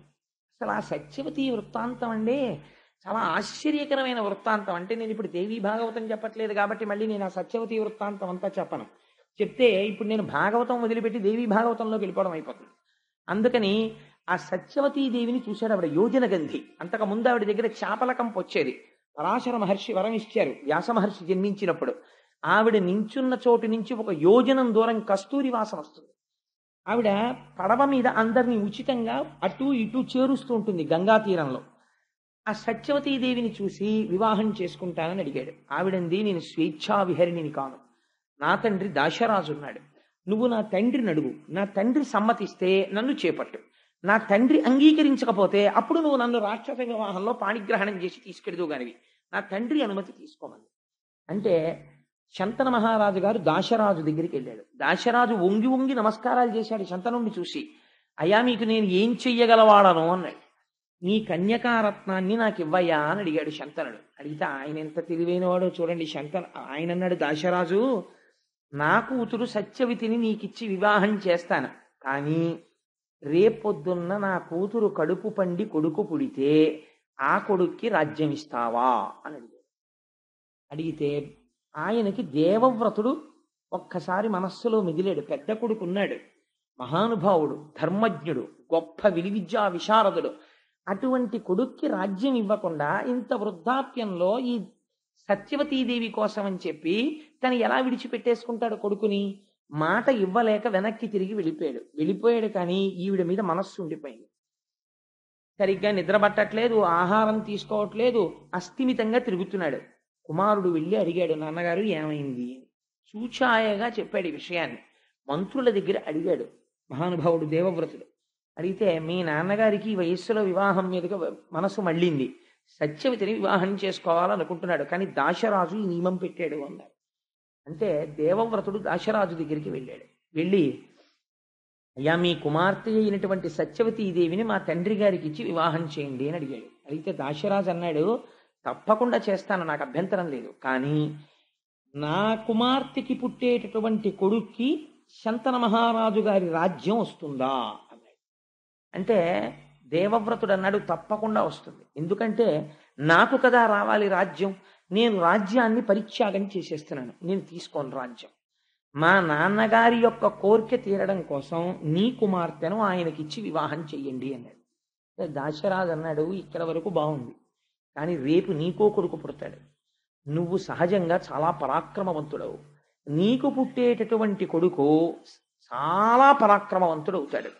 అంత పరాక్రమవంతుడైనటువంటి నీ కొడుకు సత్యవతీదేవికి పుట్టినటువంటి కొడుకు రాజ్యపాలన చేస్తే ఊరుకుంటాడా? వాడి కుత్తుక కత్తిరించి మళ్ళీ రాజ్యానికి వస్తాడు. అందుకని రేపొద్దున్న నీ కొడుకు దగ్గర నుంచి ప్రమాదం రాదని ఏమిటి హామీ అంటే, ఆ దేవవ్రతుడు ప్రతిజ్ఞ చేశాడు, నీకు ఆ అనుమానం ఉంది కనుక తండ్రి యొక్క మాట నిలబెట్టి తండ్రి యొక్క గౌరవాన్ని, తండ్రి కోరుకున్నటువంటి కోర్కెని తీర్చలేని కొడుకు ఉంటే ఎంత, ఊడిపోతే ఎంత, మా తండ్రి గారి కోసం నేను భీష్మమైనటువంటి ప్రతిజ్ఞ చేస్తున్నాను, నేను ఇక నుంచి ఏ స్త్రీ యందు కూడా భార్యాభావనతో ప్రవర్తించను, బ్రహ్మచారినై నా జీవితాన్ని పూర్తి చేసేస్తాను. ఈ ప్రతిజ్ఞ అది సామాన్యమైన ప్రతిజ్ఞ కాదండి, వృద్ధుడైన తండ్రి కోసం ఇటువంటి ప్రతిజ్ఞ చేశాడు. ఈ ప్రతిజ్ఞ చేసేసరికి దేవదుందుబులు మోగి పైనుంచి పుష్పవృష్టి కురిసింది. భీష్మించి ప్రతిజ్ఞ చేశాడు కనుక ఆ రోజు నుంచి ఆయన్ని భీష్ముడు అని పిలిచారు. ఆచరించి చూపించాడు కనుక భీష్మాచార్యుడు అని పిలిచారు. అప్పుడు తండ్రి గారు విని తెల్లబోయాడు, ఎంత త్యాగం చేశావురా, నీకు 2 వరాలు ఇస్తున్నాను. 1, యుద్ధ భూమిలో నువ్వు చేతిలో కోదండం పట్టుకొని ధనస్సు పట్టుకొని ఉండగా నిన్ను దేవేంద్రుడు కూడా ఓడించలేడు. 2, నీకు మరణము లేదు, స్వచ్ఛంద మరణం, నువ్వు కోరుకుంటే వస్తుంది, నువ్వు కోరకపోతే రాదు. అందుకని నీకు ఈ 2 వరాలు ఇస్తున్నానని సత్యవతీదేవితో సంతోషంగా కాలం గడుపుతున్నాడు. ఆయన కంటే వృద్ధాప్యం వచ్చేసినా సరే వెర్రి కోరికలు పుట్టాయి, కానీ కాలుడు ఊరుకుంటాడండి? నాకు ఇప్పుడు వెర్రి కోరిక పుట్టిందండి అంటే ఊరుకుంటాడా? 2 కొడుకులు పుట్టాడు, చిత్రాంగదుడు, విచిత్ర వీర్యుడు అని. 2 కొడుకులు పుట్టారు, సంతోషంతో కాలం గడుపుతున్నాడు. మృత్యు వచ్చింది, శంతన మహారాజు గారు మరణించాడు. సత్యవతీదేవికి వైధవ్యం వచ్చింది. ఓన్లే 2 కొడుకులున్నారు కదా అని సంతోషించింది. ఈ 2 కొడుకుల్లో పెద్దవాడైన చిత్రాంగదుడు ఒకసారి అరణ్యానికి వేటకెళ్ళాడు. వేటకెడితే చిత్రాంగదుడు అన్న పేరున్న గంధర్వుడు కనబడ్డాడు. ఆయన కర్మ కొద్ది. నువ్వన్నా చిత్రాంగదుడన్న పేరుతో ఉండాలి, నేనన్నా చిత్రాంగదుడన్న పేరుతో ఉండాలి. నువ్వు ఆ పేరు వదులుతావా, నాతో యుద్ధం చేస్తావా? యుద్ధం చేస్తే మన ఇద్దరిలో ఎవరు బతికితే వాళ్ళు ఒక్కడే చిత్రాంగదుడు ఉంటాడు, లేదా పేరు మార్చుకో వెళ్ళిపో అన్నాడు. నేను పేరు మార్చుకోవడం ఏమిటి, మన ఇద్దరం యుద్ధం చేస్తాం, ఎవరు ఉంటే వాళ్ళే చిత్రాంగదుడు అన్నాడు. ఆ చిత్రాంగదుడు గంధర్వుడు యుద్ధం చేశారు. శంతన మహారాజు గారి యొక్క కుమారుడైన చిత్రాంగదుడు మరణించాడు యుద్ధంలో. ఇంకా విచిత్ర వీర్యుడు ఒక్కడే మిగిలాడు. ఎవరి కోసం ప్రతిజ్ఞ చేశాడు భీష్ముడు? ఏ శంతన మహారాజు గారి యొక్క సుఖం కోసం ప్రతిజ్ఞ చేశాడో ఆ శంతన మహారాజు వెళ్ళిపోయాడు. ఆ సత్యవతీదేవి వైధవ్యం పొందింది. పుట్టిన ఇద్దరు కొడుకుల్లో పెద్దవాడు మరణించాడు. విచిత్ర వీర్యుడు ఎప్పుడూ కాలక్షేపం చేస్తూ భగవంతుని యొక్క స్మరణ లేకుండా సంతోషంగా కాలం గడిపేసేటటువంటి వాడు. ఇప్పుడు వంశము వర్ధిల్లాలి. అందుకని ఇప్పుడు ఆయనకి సరి అయినటువంటి భార్య దొరకాలి విచిత్ర వీర్యుడికి. ఈయన చూస్తే ఎప్పుడూ సుఖ సంతోషాలతో తేలియాడుతుంటాడు. ఈయనకి తగిన భార్యని తేవలసినటువంటి బాధ్యత భీష్ముడి మీద పడింది. చూడండి, ఆ వయస్సులో భీష్మాచార్యుడి చేసినటువంటి ప్రతిజ్ఞ వల్ల ఎన్ని కష్టాలు అనుభవించాడో చూడండి మహానుభావుడు. ఇంత కష్టపడి కాశీరాజుకి 3 కుమార్తెలు, అంబా, అంబిక, అంబాలిక అని. కాశీరాజు స్వయంవరం ప్రకటించాడు. విచిత్ర వీర్యుడు వెళ్ళకపోతే భీష్మాచార్యుల వారు వెళ్ళారు స్వయంవరానికి. వెడితే అక్కడ వాళ్ళందరూ ఆయన్ని చూసి విచిత్రంగా మాట్లాడారు. బ్రహ్మచర్యంలో ఉంటానన్నాడు, ప్రతిజ్ఞ చేశాడు, ఏమిటోయో భీష్ముడు స్వయంవరానికి వచ్చాడన్నారు. అందరూ చూస్తుండగా నేను పౌరుషంతో రాజులను ఓడించి తీసుకెడుతున్నాను ఈ అంబిక, అంబాలికని. ఎవరైనా మీరు నన్ను ఎదుర్కొనే వాళ్ళు ఉంటే ఎదుర్కోవచ్చు అని 3 చేయి పట్టి రథం ఎక్కించి తీసుకెళ్లిపోతున్నాడు. రాజులందరూ కలిసి భీష్ముడి మీదకి యుద్ధానికి వచ్చారు. అందరినీ తుత్తునీయలు చేసి హస్తినాపురానికి తీసుకొచ్చాడు. తీసుకొచ్చి వివాహానికి కూర్చోబెడుతున్నాడు. అంబ భీష్ముడి దగ్గరికి వెళ్ళండి, మహానుభావా, నీకు తెలియనటువంటి ధర్మం లేదు, నీకు ఒక మాట చెప్తాను. నేను సాళ్వుడనబడేటటువంటి రాజుని ప్రేమించాను, ఆయన కూడా నన్ను ప్రేమించాడు, ఆయన నా యందు పత్నీభావమును పొందాడు. కాబట్టి ఇప్పుడు నేను వేరొక పురుషుడికి భార్యని కావడం అమర్యాద, అలా నేను కాకూడదు. అందుకని నన్ను తీసుకెళ్లి సాళ్వుడికి అప్పచెప్పేమని. ఒకసారి మనసు లేని స్త్రీ రాజుకి భార్యగా ఉండడానికి వీలు కాదు. అందుకని పరపురుషుని యందు అనురక్తి కలిగినటువంటి స్త్రీని భార్యగా యువతల ఇంట్లో ఉండడం త్రాచుపావుని పెంచుకోవడం లాంటిది. అందుకని నువ్వు నా తమ్ముడికి భార్యగా ఉండడానికి వీలు లేదు, నిన్ను తీసుకెళ్లి అప్పచెప్పేస్తానని చెప్పి సాళ్వుడి రాజ్యానికి తీసుకెళ్లి రథంలో పంపించాడు. పంపిస్తే ఈవిడ సాళ్వుడి అంతఃపురంలో ప్రవేశించి ఎంతో సంతోషంగా నేను వచ్చేసానయ్యా, భీష్ముడు నన్ను పంపించాడండి. ఆయన అన్నాడు, అంతమంది రాజులు చూస్తుండగా నన్ను కూడా ఓడించి భీష్ముడు ఏనాడు నీ చెయ్యి పట్టి తన రథం ఎక్కించి తీసుకెళ్లాడో ఆనాడే నువ్వు భీష్ముడి సొత్తు అయిపోయావు. ఇప్పుడు చేతకాని వాణ్ణి భీష్ముడి పెట్టిన భిక్షని భార్యగా స్వీకరించడానికి నీ క్షత్రియుణ్ణి, రాజ్యపాలకుణ్ణి, మహారాజుని, నేను నిన్ను అల్లను. ఎవరు నిన్ను గెలుచుకున్నారో నువ్వు వాళ్ళకే సొత్తు అన్నాడు. ఆవిడ బాధపడుతూ ఒక ఆడదాని బాధ చరిత్రని ఎలా మారుస్తుందో చూడండి. అందుకే చాలా జాగ్రత్తగా ఉండు సుమా. స్త్రీల జోలికి వెళ్ళి నిష్కారణంగా వాళ్లతో వాళ్ళ మనసు ఖేదపడేటట్టు ప్రవర్తించకు. ఆ స్త్రీ ఒక తపోవనానికి చేరి నేను తపస్సు చేసుకుంటాను, సన్యాసం ఇమ్మంది. ఋషులు అన్నారు, నువ్వు నిండు యవ్వనంలో ఉన్నావు, నువ్వు వచ్చి ఈ ఆశ్రమాల్లో కూర్చుంటే ఇక్కడ ఉన్న వాళ్ళ తపస్సులు పాడైపోతాయి, లేనిపోని గొడవలు వస్తాయి. అందుకని నువ్వు ఇక్కడ ఉండడానికి వీల్లేదమ్మా, ఇవాళ రాత్రికుండు, రేపటి రోజున నీ మార్గము నువ్వు చూసుకో అన్నారు. పైగా ఇప్పుడు సన్యాసం ఏమిటి, ఉంటే భర్త దగ్గర ఉండాలి, లేకపోతే ఏంటి తండ్రి గారి దగ్గర ఉండాలి. అందుకని నీ తండ్రి దగ్గరికి వెళ్ళిపోమన్నారు. నేను నా తండ్రి దగ్గరికి వెళ్ళనంది ఆవిడ అదృష్టం. మరునాడు పొద్దున్న వాళ్ళ తల్లిగారి తండ్రి గారు మాతామహుడు తాతగారు వచ్చాడు. ఆ తాతగారికి తన గోడు వెళ్ళబోస్తుంది. ఆయన అన్నాడు, నేను పరశురాముడికి చాలా అంతేవాసిని, పరశురాముడు భీష్ముడికి గురువు, అందుకని పరశురాముడితోటి భీష్ముడికి చెప్పిస్తాను అన్నాడు. ఈలోగా ఒక పరిచారికుడు వచ్చి, అయ్యా పరశురాముల వారు ఏం చేస్తున్నారన్నారు. పరశురాముడి దగ్గరికి వెళ్ళి అంబ తన గోడు చెప్పుకుంటే పరశురాముడు విని హృదయం కరిగిపోయి, రేపటి రోజున నేను నిన్ను తీసుకుని హస్తినాపురానికి వెడతాను, భీష్ముణ్ణి పిలిచి తను గెలుచుకున్నాడు కాబట్టి నిన్ను వివాహం చేసుకోమని చెప్తాను అని రథం ఎక్కించి హస్తినాపురానికి తీసుకెళ్ళాడు. హస్తినాపురం బయట విడిది చేసి కబురు చేశాడు భీష్ముడికి. ఆయన వచ్చినటువంటి వాడు గురువు కనుక ఒక ఆవుని తీసుకుని వచ్చాడు. ఆవుని దానం ఇచ్చి నమస్కారం చేసి, మహాప్రభో మీరు రావడమే అదృష్టం, రాజ్యంలోకి ప్రవేశించండి అన్నాడు. అంటే ఆయన అన్నాడు, నేను నీ రాజధానిలోకి రావడానికి రాలేదు, నువ్వు ఓడించి తెచ్చినటువంటి కాంత అంబని భార్యగా స్వీకరించన్నాడు. అంటే ఆయన అన్నాడు, ఒకవేళ పంచతన్మాత్రలు తమ విధులను నిర్వర్తించడం మానివేస్తే మానివేయవచ్చు, కానీ నేను ఒకసారి చేసిన ప్రతిజ్ఞ నుంచి మాత్రం వెనకడుగు వేసే సమస్య లేదు, అందుకని నేను మాత్రం భార్యగా స్వీకరించనన్నాడు. అయితే ఎవరి కోసం తెచ్చావో ఆ తమ్ముణ్ణి చేసుకోమనన్నాడు. విచిత్ర వీర్యుడిని అడిగారు. ఆయన అన్నాడు, వేరొకడి యందు మనసు పెట్టుకున్నానని వెళ్ళిపోయినటువంటిది తిరిగి వస్తే ఆవిడ్ని నేను పెళ్లి చేసుకున్నా, నాకు అక్కర్లేదన్నాడు. ఎంత పౌరుషం వచ్చిందో చూడండి విచిత్ర వీర్యుడికి. కాబట్టి ఇప్పుడు పరశురాముడికి ఆగ్రహం వచ్చింది. నువ్వు చేసుకుంటావా నాతో యుద్ధం చేస్తావా అన్నాడు. భీష్ముడు అన్నాడు, ప్రతిజ్ఞాపాలనం కోసం ప్రాణములు విడిచిపెట్టేస్తాను, మీరు కురుక్షేత్రానికి పదండి, అక్కడికి వస్తున్నాను యుద్ధానికి అన్నాడు. ఇద్దరు కురుక్షేత్రం చేరుకున్నారు. అక్కడ బ్రహ్మాండమైన యుద్ధం 22 రోజులు బ్రహ్మాండమైన యుద్ధం జరిగింది. తుత్తునీయల కింద కొట్టేసుకున్నారు ఒకళ్ళనొకళ్ళు. ఆఖరికి ఒక రోజు రాత్రి శిబిరంలో భీష్మాచార్యుల వారు పడుకుని ఉన్నారు. పరశురాముణ్ణి నేను ఎలా నిగ్రహించగలను? రోజు ఆయనకి నమస్కారం పెట్టి యుద్ధం చేసేవారు గురువుగారు. యుద్ధం చేస్తుంటే అష్టవసువులు ఆయనకి సాక్షాత్కరించారు. భీష్మ, నువ్వు బెంగ పెట్టుకోకు, పరశురాముడికి కూడా తెలియనటువంటి అస్త్రం ఒకటి ఉంది, అది విశ్వకర్మ యొక్క మంత్రంతో ఉంది, అది నీకొక్కడికే తెలుసు, రేపటి రోజున అది ప్రయోగించు. ఆ అస్త్రం ప్రయోగిస్తే మరునాడు సూర్యోదయం వరకు పరశురాముడు నిద్రైపోతాడు. నిద్రపోయిన వాడు మరణించిన వాడితో సమానం యుద్ధభూమిలో. మరునాడు సూర్యోదయం వరకు మేల్కొనలేదు కాబట్టి పరశురాముడు మరణించినట్లే, కాబట్టి ఆ అస్త్రాన్ని ప్రయోగించు అన్నారు. తప్పకుండా ప్రయోగిస్తానని లేచి స్నానం చేసి ఆచమనం చేసి యుద్ధానికి వచ్చాడు. యుద్ధానికి వచ్చి పరశురాముడి మీద అస్త్ర ప్రయోగం చేద్దామని బాణాన్ని సంధించి మంత్రం చదువుతున్నాడు. మహర్షులందరూ దర్శనమిచ్చారు. నారదాదులు, ఎంత ఘోరమైన పాపం చేస్తున్నావు భీష్మ, నీ వంటి ధర్మజ్ఞుడు చెయ్యవలసిన పని కాదు, నువ్వు ఈ అస్త్రాన్ని ప్రయోగిస్తే నీ గురువు మరణించిన వాడితో సమానమైపోతాడు, గురువుని చంపినటువంటి పాపం వస్తుంది, అంతటి అపకారం అంతటి అవమానం గురువు పట్ల చెయ్యకూడదు, నువ్వు అలా వెయ్యకు అన్నారు. గురువుని అవమానించను అని ఆ అస్త్రాన్ని ఉపసంహారం చేసేసాడు.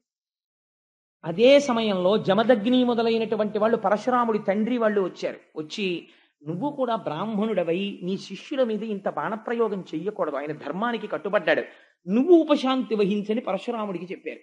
పరశురాముడు ఒక స్థితిలో భీష్ముడితో యుద్ధం చేస్తూ మోకాళ్ల మీద దొల్లి రథంలోంచి కింద పడిపోయాడు.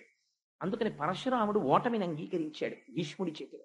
నేను ఓడిపోయినట్టే లెక్క, అంబా ఇంక నిన్ను నేను రక్షించలేను, నువ్వు ఎక్కడ రక్షణ దొరుకుతుందనుకుంటే అక్కడికి వెళ్ళిపోవచ్చు, నీకు ఎవరి వలన వివాహం అవుతుందనుకుంటే వారిని ఆశ్రయించి అన్నాడు. ఆవిడంది, నాకు ఒక విషయం అర్థమైంది, పరశురాముడు 21 మాటలు భూమండలాన్ని చుట్టూ తిరిగి క్షత్రియుడన్న వాడిని అందరినీ తెగటార్చాడు. అటువంటి పరశురాముడిని ఓడించేశాడు ఈ భీష్ముడు.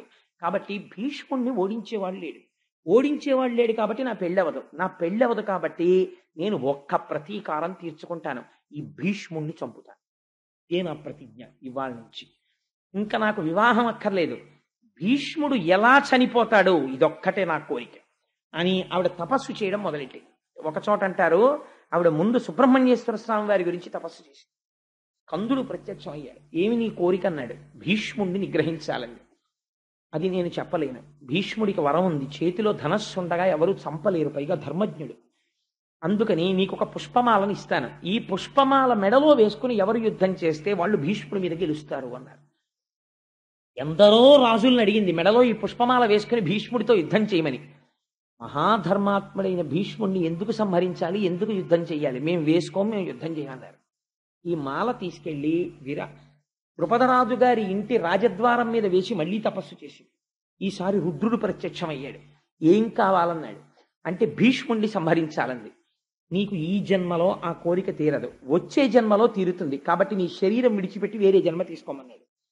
యోగాగ్నిలో శరీరం వదిలేసి మళ్ళీ పుట్టింది. మళ్ళీ పుట్టినప్పుడు ఆడదై పుట్టింది. మళ్ళీ ఆడదై పుడితే భీష్ముడు యుద్ధం చేయడు, అందుకని మగవాడిగా మారాలి. మళ్ళీ తపస్సు చేసింది, మళ్ళీ తపస్సు చేసి మగవాడిగా మారింది, అందుకని శిఖండి. అందుకే ఎంతకి వదిలిపెట్టకుండా ప్రాణం తీసేస్తున్నారు అనుకోండి, అంటాం వీడెక్కడ దొరికాడు రా, నాకు శిఖండిలో దొరికాడు అంటాం. ఆ శిఖండి వెనక అంత కథ ఉంది. ఆ శిఖండి ద్రుపదుడికి కుమారుడిగా జన్మించాడు. ఆ ద్రుపదుడికి ఇంట్లో జన్మించి పెరిగి పెద్దవాడవుతున్నాడు. పాండవ పక్షంలోకి చేరాడు. మహానుభావుడు భీష్ముడికి ఎంత అగ్ని పరీక్షలు వచ్చాయో తెలుసా అండి జీవితంలో. ఇంత కష్టపడి విచిత్రవీర్యుడికి అంబాలికనిచ్చి వివాహం చేశాడు. ఇద్దరినీ వివాహం చేసిన తర్వాత విచిత్రవీర్యుడికి క్షయవ్యాధి వచ్చి చచ్చిపోయాడు. చచ్చిపోతే అంబాలిక విధవలైపోయారు, వంశం ఆగిపోయింది. దాశరాజు ఏ సింహాసనం కోసమని సత్యవతీదేవికి పుట్టినటువంటి కొడుకులకి రాజ్యం ఇమ్మన్నాడో ఆ కొడుకులు ఇప్పుడు లేనే లేరు, మనవలు లేరు, ఆగిపోయింది. ఆగిపోతే ఆ సత్యవతీదేవే భీష్ముడిని పిలిచి భీష్మ, వంశం ఆగిపోయింది, యుగధర్మాన్ని అనుసరించి ఇది తప్పు కాదు, నా కోడళ్ళైనటువంటి అంబిక అంబాలికల యందు వాళ్ళు ఋతుస్నానము చేసిన తర్వాత నువ్వు సంగమించు. సంగమిస్తే మళ్ళీ వంశము నిలబడుతుంది. వంశము కోసమని అలా సంగమించవచ్చు, దోషం లేదు. అందుకని నువ్వు సంగమించు అత్తగారి అనుగ్రహంతో ధర్మబద్ధమైతే అని అడిగింది ఆవిడ. అంటే దాని ఎందుండేటటువంటి ధర్మ సూక్ష్మం వేరు. ఇప్పుడు నేను దేవి భాగవతం మాట్లాడుతున్నాను, మాట్లాడటలేదు కదా. 8 రకాల కొడుకులు ఉంటారు, ఆ కొడుకులు ఏమిటి, ఎలా వస్తారు, అది ఎలా ధర్మం అవుతుంది, ఇవన్నీ దేవి భాగవతం అయితే చెప్పాలి. ఇప్పుడు ఎందుకు ఆలరంతా నాకు? అందుకని ఈ మాట చెప్తే భీష్ముడు అన్నాడు, అమ్మా నేను ప్రతిజ్ఞ చేశాను ఆనాడే, నేను ఏ స్త్రీ ఎందు కూడా అలా ప్రవర్తించను, నేను బ్రహ్మచర్య నిష్ఠ ఎందు ఉన్నవాడను. అందుకని వంశము లేకపోతే నేనేమీ చెయ్యలేను, కానీ నేను మాత్రం అలా ప్రవర్తించాను. దీనికి ఒక్క పరిష్కారం. ఎవరైనా బ్రహ్మజ్ఞాన సంపన్నుడై కేవలము వరకటాక్షము కోసమని సంగమించడము తప్ప శరీరమునందు అటువంటి కోరిక లేని ఒక బ్రాహ్మణుణ్ణి, ఒక బ్రహ్మజ్ఞానిని వేడుకో అన్నాడు. అంటే అప్పుడు వ్యాసుణ్ణి ప్రార్థన చేసింది. సరే, ఆ తర్వాత కథ మీకు తెలుసు. పాండవులు పుట్టడం, పాండురాజు గారు పుట్టడం, విదురుడు పుట్టడం, ధృతరాష్ట్రుడు పుట్టడం, దాసికి విదురుడు పుట్టడం, అలా వాళ్ళు ముగ్గురు పుట్టడం. తర్వాత కథ నడిచింది. ఆ తర్వాత ఎక్కడికి వచ్చేసింది? ఇన్ని తరాలు మారిపోతున్నాయి. ధృతరాష్ట్రుడు పుట్టాడు, పాండురాజు పుట్టాడు, పాండురాజు మళ్ళీ మరణించాడు, పాండురాజు యొక్క పిల్లలు పుట్టేశారు పాండవులు, ధృతరాష్ట్రుడికి దుర్యోధనాదులు జన్మించారు. ఇంతమందిని సాకుతూ తాతగారై గడ్డాలు నిలిచిపోయి జుత్తు నిలిచిపోయి మహాధర్మజ్ఞుడై మహానుభావుడు వీళ్ళందరికీ విలువిద్య నేర్పించి ద్రోణాచార్యుల్ని గురువుగా పెట్టి అలా ఆ వంశాన్ని సాకుతూ నడిపిస్తూనే ఉన్నాడు భీష్ముడు మాత్రం. ఆయన కళ్ళ ముందే బ్రహ్మాండమైనటువంటి కలహం బయలుదేరింది, కౌరవులకు పాండవులకు. కౌరవులు అనడానికి కూడా వీల్లేదు, ఎందుకంటే పాండవులు కూడా కౌరవులే, భీష్ముడు కూడా కౌరవుల్లో వాడే, కురుచక్రవర్తి యొక్క సంతానం. అందుకని పాండురాజు యొక్క పుత్రులకు ధృతరాష్ట్రుని యొక్క పుత్రులకు కలహం బయలుదేరింది. బయలుదేరినప్పుడు ఇంత ధర్మజ్ఞుడైనటువంటి భీష్ముడు, ఇంత ధర్మం తెలుసున్న భీష్ముడు కురుక్షేత్ర సంగ్రామం జరిగినప్పుడు మాత్రం పాండవ పక్షమునకు వెళ్ళలేదు. కౌరవ పక్షంలో, దుర్యోధనుడి యొక్క పక్షంలో ఉండిపోయాడు. అలా ఎందుకు ఉండిపోవలసి వచ్చింది? నిజంగా భీష్ముడే కానీ ఒకవేళ పాండవ పక్షంలోకి వెళ్ళిపోతున్నాను అని అన్నాడు అనుకోండి, అసలు కురుక్షేత్ర యుద్ధం లేదు కదండి. దుర్యోధనుడు ఎవరిని చూసుకుని దిగాడు? ఇద్దరిని చూసుకుని దిగాడు. ఒకటి భీష్ముడు, 2 కర్ణుడు. వీళ్ళిద్దరికీ సంవాదం వచ్చింది సర్వసైన్యాధిపత్యం ఇచ్చేటప్పుడు. భీష్ముడు బతికున్నంత కాలం నేను అసలు యుద్ధభూమికి రానన్నాడు కర్ణుడు. అక్కడే అమంగళం. కాబట్టి ఏమైపోయింది? భీష్ముడిని చూసుకుని యుద్ధానికి వెళ్ళాడు. అటువంటి భీష్ముడు పాండవుల వైపుకి వెళ్ళిపోయాడు అనుకోండి, ఎన్నో మాటలు ధర్మం చెప్పాడు. మహానుభావుడయా, అర్జునుణ్ణి ఎవరు గెలవలేరు, పాండవుల పట్ల ధర్మం ఉంది, వాళ్ళు నెగ్గుతారని చెప్పాడు. అటువంటి భీష్ముణ్ణి దుర్యోధనుడు పట్టుకుని వేలాడవలసినటువంటి అవకాశం ఇవ్వకుండా పాండవ పక్షానికి వెళ్ళిపోయి ఉంటే అసలు కురుక్షేత్రం జరిగేది కాదు కదా. భీష్ముడు ఎందుకు వెళ్ళలేదు? ఒకటవ ప్రశ్న. 2, అట్లాంటి భీష్ముణ్ణి అలాగ ముళ్ళపంది ఎలా అయితే ముళ్ళతో ఉంటుందో అలా అంగుళం మాత్రం చోటు లేకుండా అన్ని బాణాలతో కృష్ణుడు ఎందుకు కొట్టించాడు? అంటే భీష్మంచ ద్రోణంచ జయద్రథంచ అని గీతలో చెప్పాడు. నేనే సంహరిస్తున్నానని చెప్పాడు. భీష్ముణ్ణి అన్ని బాణాలతో ఎందుకు కొట్టాడు? ఈ 2 భీష్మాచార్యుల వారి జీవితానికి సంబంధించి చాలా గహనమైనటువంటి ప్రశ్నలు. అలా కొట్టడానికి ఒక కారణం ఉంది. నేను దేనికైనా సరే ప్రపంచంలో ఆలంబనం ఏమిటో తెలుసా అండి? ధర్మమే. భీష్ముడు తన జీవితం మొత్తం మీద ఒక్కసారి ధర్మం తప్పాడు. అది కూడా పూర్తిగా ధర్మం తప్పాడు అని చెప్పడం కూడా కుదరదు. ధర్మం తప్పాడా తప్పలేదా అని చెప్పడానికి వీలు లేని రీతిలో ఒకసారి మాట్లాడాడు. ఎప్పుడు మాట్లాడాడు అంటే, ధర్మరాజు గారికి శకునికి ద్యూత క్రీడ జరుగుతున్నప్పుడు శకుని మధువుని సేవించి ఉండడంలో మరిచిపోయి ముందు ధర్మరాజుని ఒడ్డాడు. ధర్మరాజుని నిన్ను నువ్వు పణంగా పెట్టుకో అన్న తర్వాత ధర్మరాజు ఓడిపోయాక గుర్తొచ్చింది శకునికి, ఈ భార్య ఉంది కదా ద్రౌపది, ఆవిడ్ని ఒడ్డు అన్నాడు. అప్పటికే ధర్మరాజు శకునికి దాస్యంలోకి వెళ్ళిపోయిన ధర్మరాజు వడ్డమన్న శకునికి వెడుతుంది కానీ దోషం ఒడ్డిన నాకు పట్టదని చెప్పి ఇప్పుడు నాకు శకుని యజమాని, నేను ఆయనకి దోషం ఆయనకి ఎడుతుందని ద్రౌపదిని ఒడ్డాడు. ఒడ్డి మళ్ళీ ఓడిపోయాడు. ఓడిపోతే దుశ్శాసనుడు రజస్వల అయినటువంటి ద్రౌపదీదేవిని సభలోకి ఈడ్చుకొచ్చి వలువలు ఊడ్చాడు. ఊడుస్తుంటే ఆవిడ ఒక ప్రశ్న వేసింది పేర్లు చెప్పి. ఈ సభలో భీష్మద్రోణులు ఉన్నారు, వాళ్ళకి ధర్మం తెలుసు. నన్నోడి తన్నోడెనా, తన్నోడి నన్నోడెనా, ధర్మం చెప్పమని అడిగాడు. భీష్ముడు పెద్ద సంకటంలో పడ్డాడు. భీష్ముడు నోరు విప్పి మాట్లాడి, ధర్మరాజు చేసినది దోషమే, ఓడిపోయిన ధర్మరాజుకి ద్రౌపదిని ఒడ్డేటటువంటి అధికారము లేదు అని అంటే, వెంటనే ద్రౌపదీదేవి మహాపతివ్రత, ఆవిడ శపిస్తే కౌరవులు ధృతరాష్ట్రుని యొక్క సంతానమంతా నశించిపోతారు. ఇంత కష్టపడి పెంచి పోషించాడు వీళ్ళందరినీ, తన కళ్ళ ముందు పోతారు. అందుకని పోని చెప్పకుండా ఉందామంటే ఎదురుగుండా ఒక మానవతి, ఒక మహాపతివ్రతకి వలువలు ఉడుస్తున్నారు. కాబట్టి ఏం చెప్పాలో అర్థం కాలేదు. తెలిసి చెప్పాడా, తెలియక చెప్పలేదా అన్నది తెలియకుండా ఒక మాట అని ఊరుకున్నాడు. ధర్మరాజంతటి వాడే నేను ఓడిపోయానని ఒక మాట అన్నాడు. ఈ స్థితిలో ఏది ధర్మము అన్నది చెప్పడం కొంచెం కష్టం ద్రౌపది అన్నాడు. అలా ధర్మము తెలిసి చెప్పకపోవడం కూడా ధర్మాచరణమునందు వైక్లభ్యమే. ఈ దోషమునకు కొట్టవలసి వచ్చింది. అందుకని బాణాలతో కొట్టారు. ధర్మాచరణం అంటే ఎంత గహనంగా, ఎంత కష్టంగా ఉంటుందో చూడండి. ఇంతటి మహానుభావుడు యుద్ధానికి వచ్చాడు కురుక్షేత్రంలో. వస్తే దుర్యోధనుడితో ఒక మాట చెప్పాడు. నువ్వు పాండవుల వైపు ఉన్నటువంటి వాళ్ళల్లో ఎవరినైనా సరే అడుగు, తలకాయ తీసేస్తాను, పాండవుల జోలికి మాత్రం నేను వెళ్ళనన్నాడు. యుద్ధభూమికి వచ్చిన తరువాత భీష్ముడు సర్వసైన్యాధిపతిగా నిలబడితే ధర్మరాజు గారు కవచం విప్పేసి, పాదుకలు విప్పేసి కాలినడకన వెళ్ళి పితామహాన్ నమస్కరించాడు. తాత, నువ్వు పెంచి పెద్ద చేసిన వాళ్ళం, మాకు విజయం కలగాలని ఆశీర్వదించు అన్నాడు. భీష్ముడు అన్నాడు, నువ్వు ఇలా వచ్చి ఉండకపోతే నిన్ను శపించి ఉండేవాణ్ణి. నీ గౌరవానికి పొంగిపోయాను. ఎంతటి వాడండి అప్పటికి మహానుభావుడు, వృద్ధుడైపోయాడు. చర్మం అంతా ముడతలు పడిపోయింది, జుత్తు నిరిసిపోయింది. తన కళ్ళ ముందు తన వాళ్ళు దెబ్బలాడుకుంటున్నారు, తనే సర్వసైన్యాధిపతి అయి నిలబడ్డాడు. మీ 5గురు జోలికి రాను కానీ అంటే ఆయన అన్నాడు, తాత నువ్వు రావక్కర్లేదు, కానీ నీకు స్వచ్ఛంద మరణం వరం ఉంది. యుద్ధంలో నువ్వు ధనస్సు పట్టగా ఎవరూ కొట్టలేరు, నువ్వు యుద్ధంలో ఉంటే ఎలాగ తాత అని చేతులు నలిమేడు. ఇప్పుడు ఆ విషయం అడక్కు, కొన్నాళ్ళు పోయాక కనపడ చూద్దాం వెళ్ళాను. మా యోగక్షేమాలు మాత్రం దృష్టిలో పెట్టుకో తాత అని వెళ్ళిపోయాడు ధర్మరాజు. వెళ్ళిపోతే రోజు యుద్ధం చేసేవాడు, ఇంటికి వచ్చేవాడు.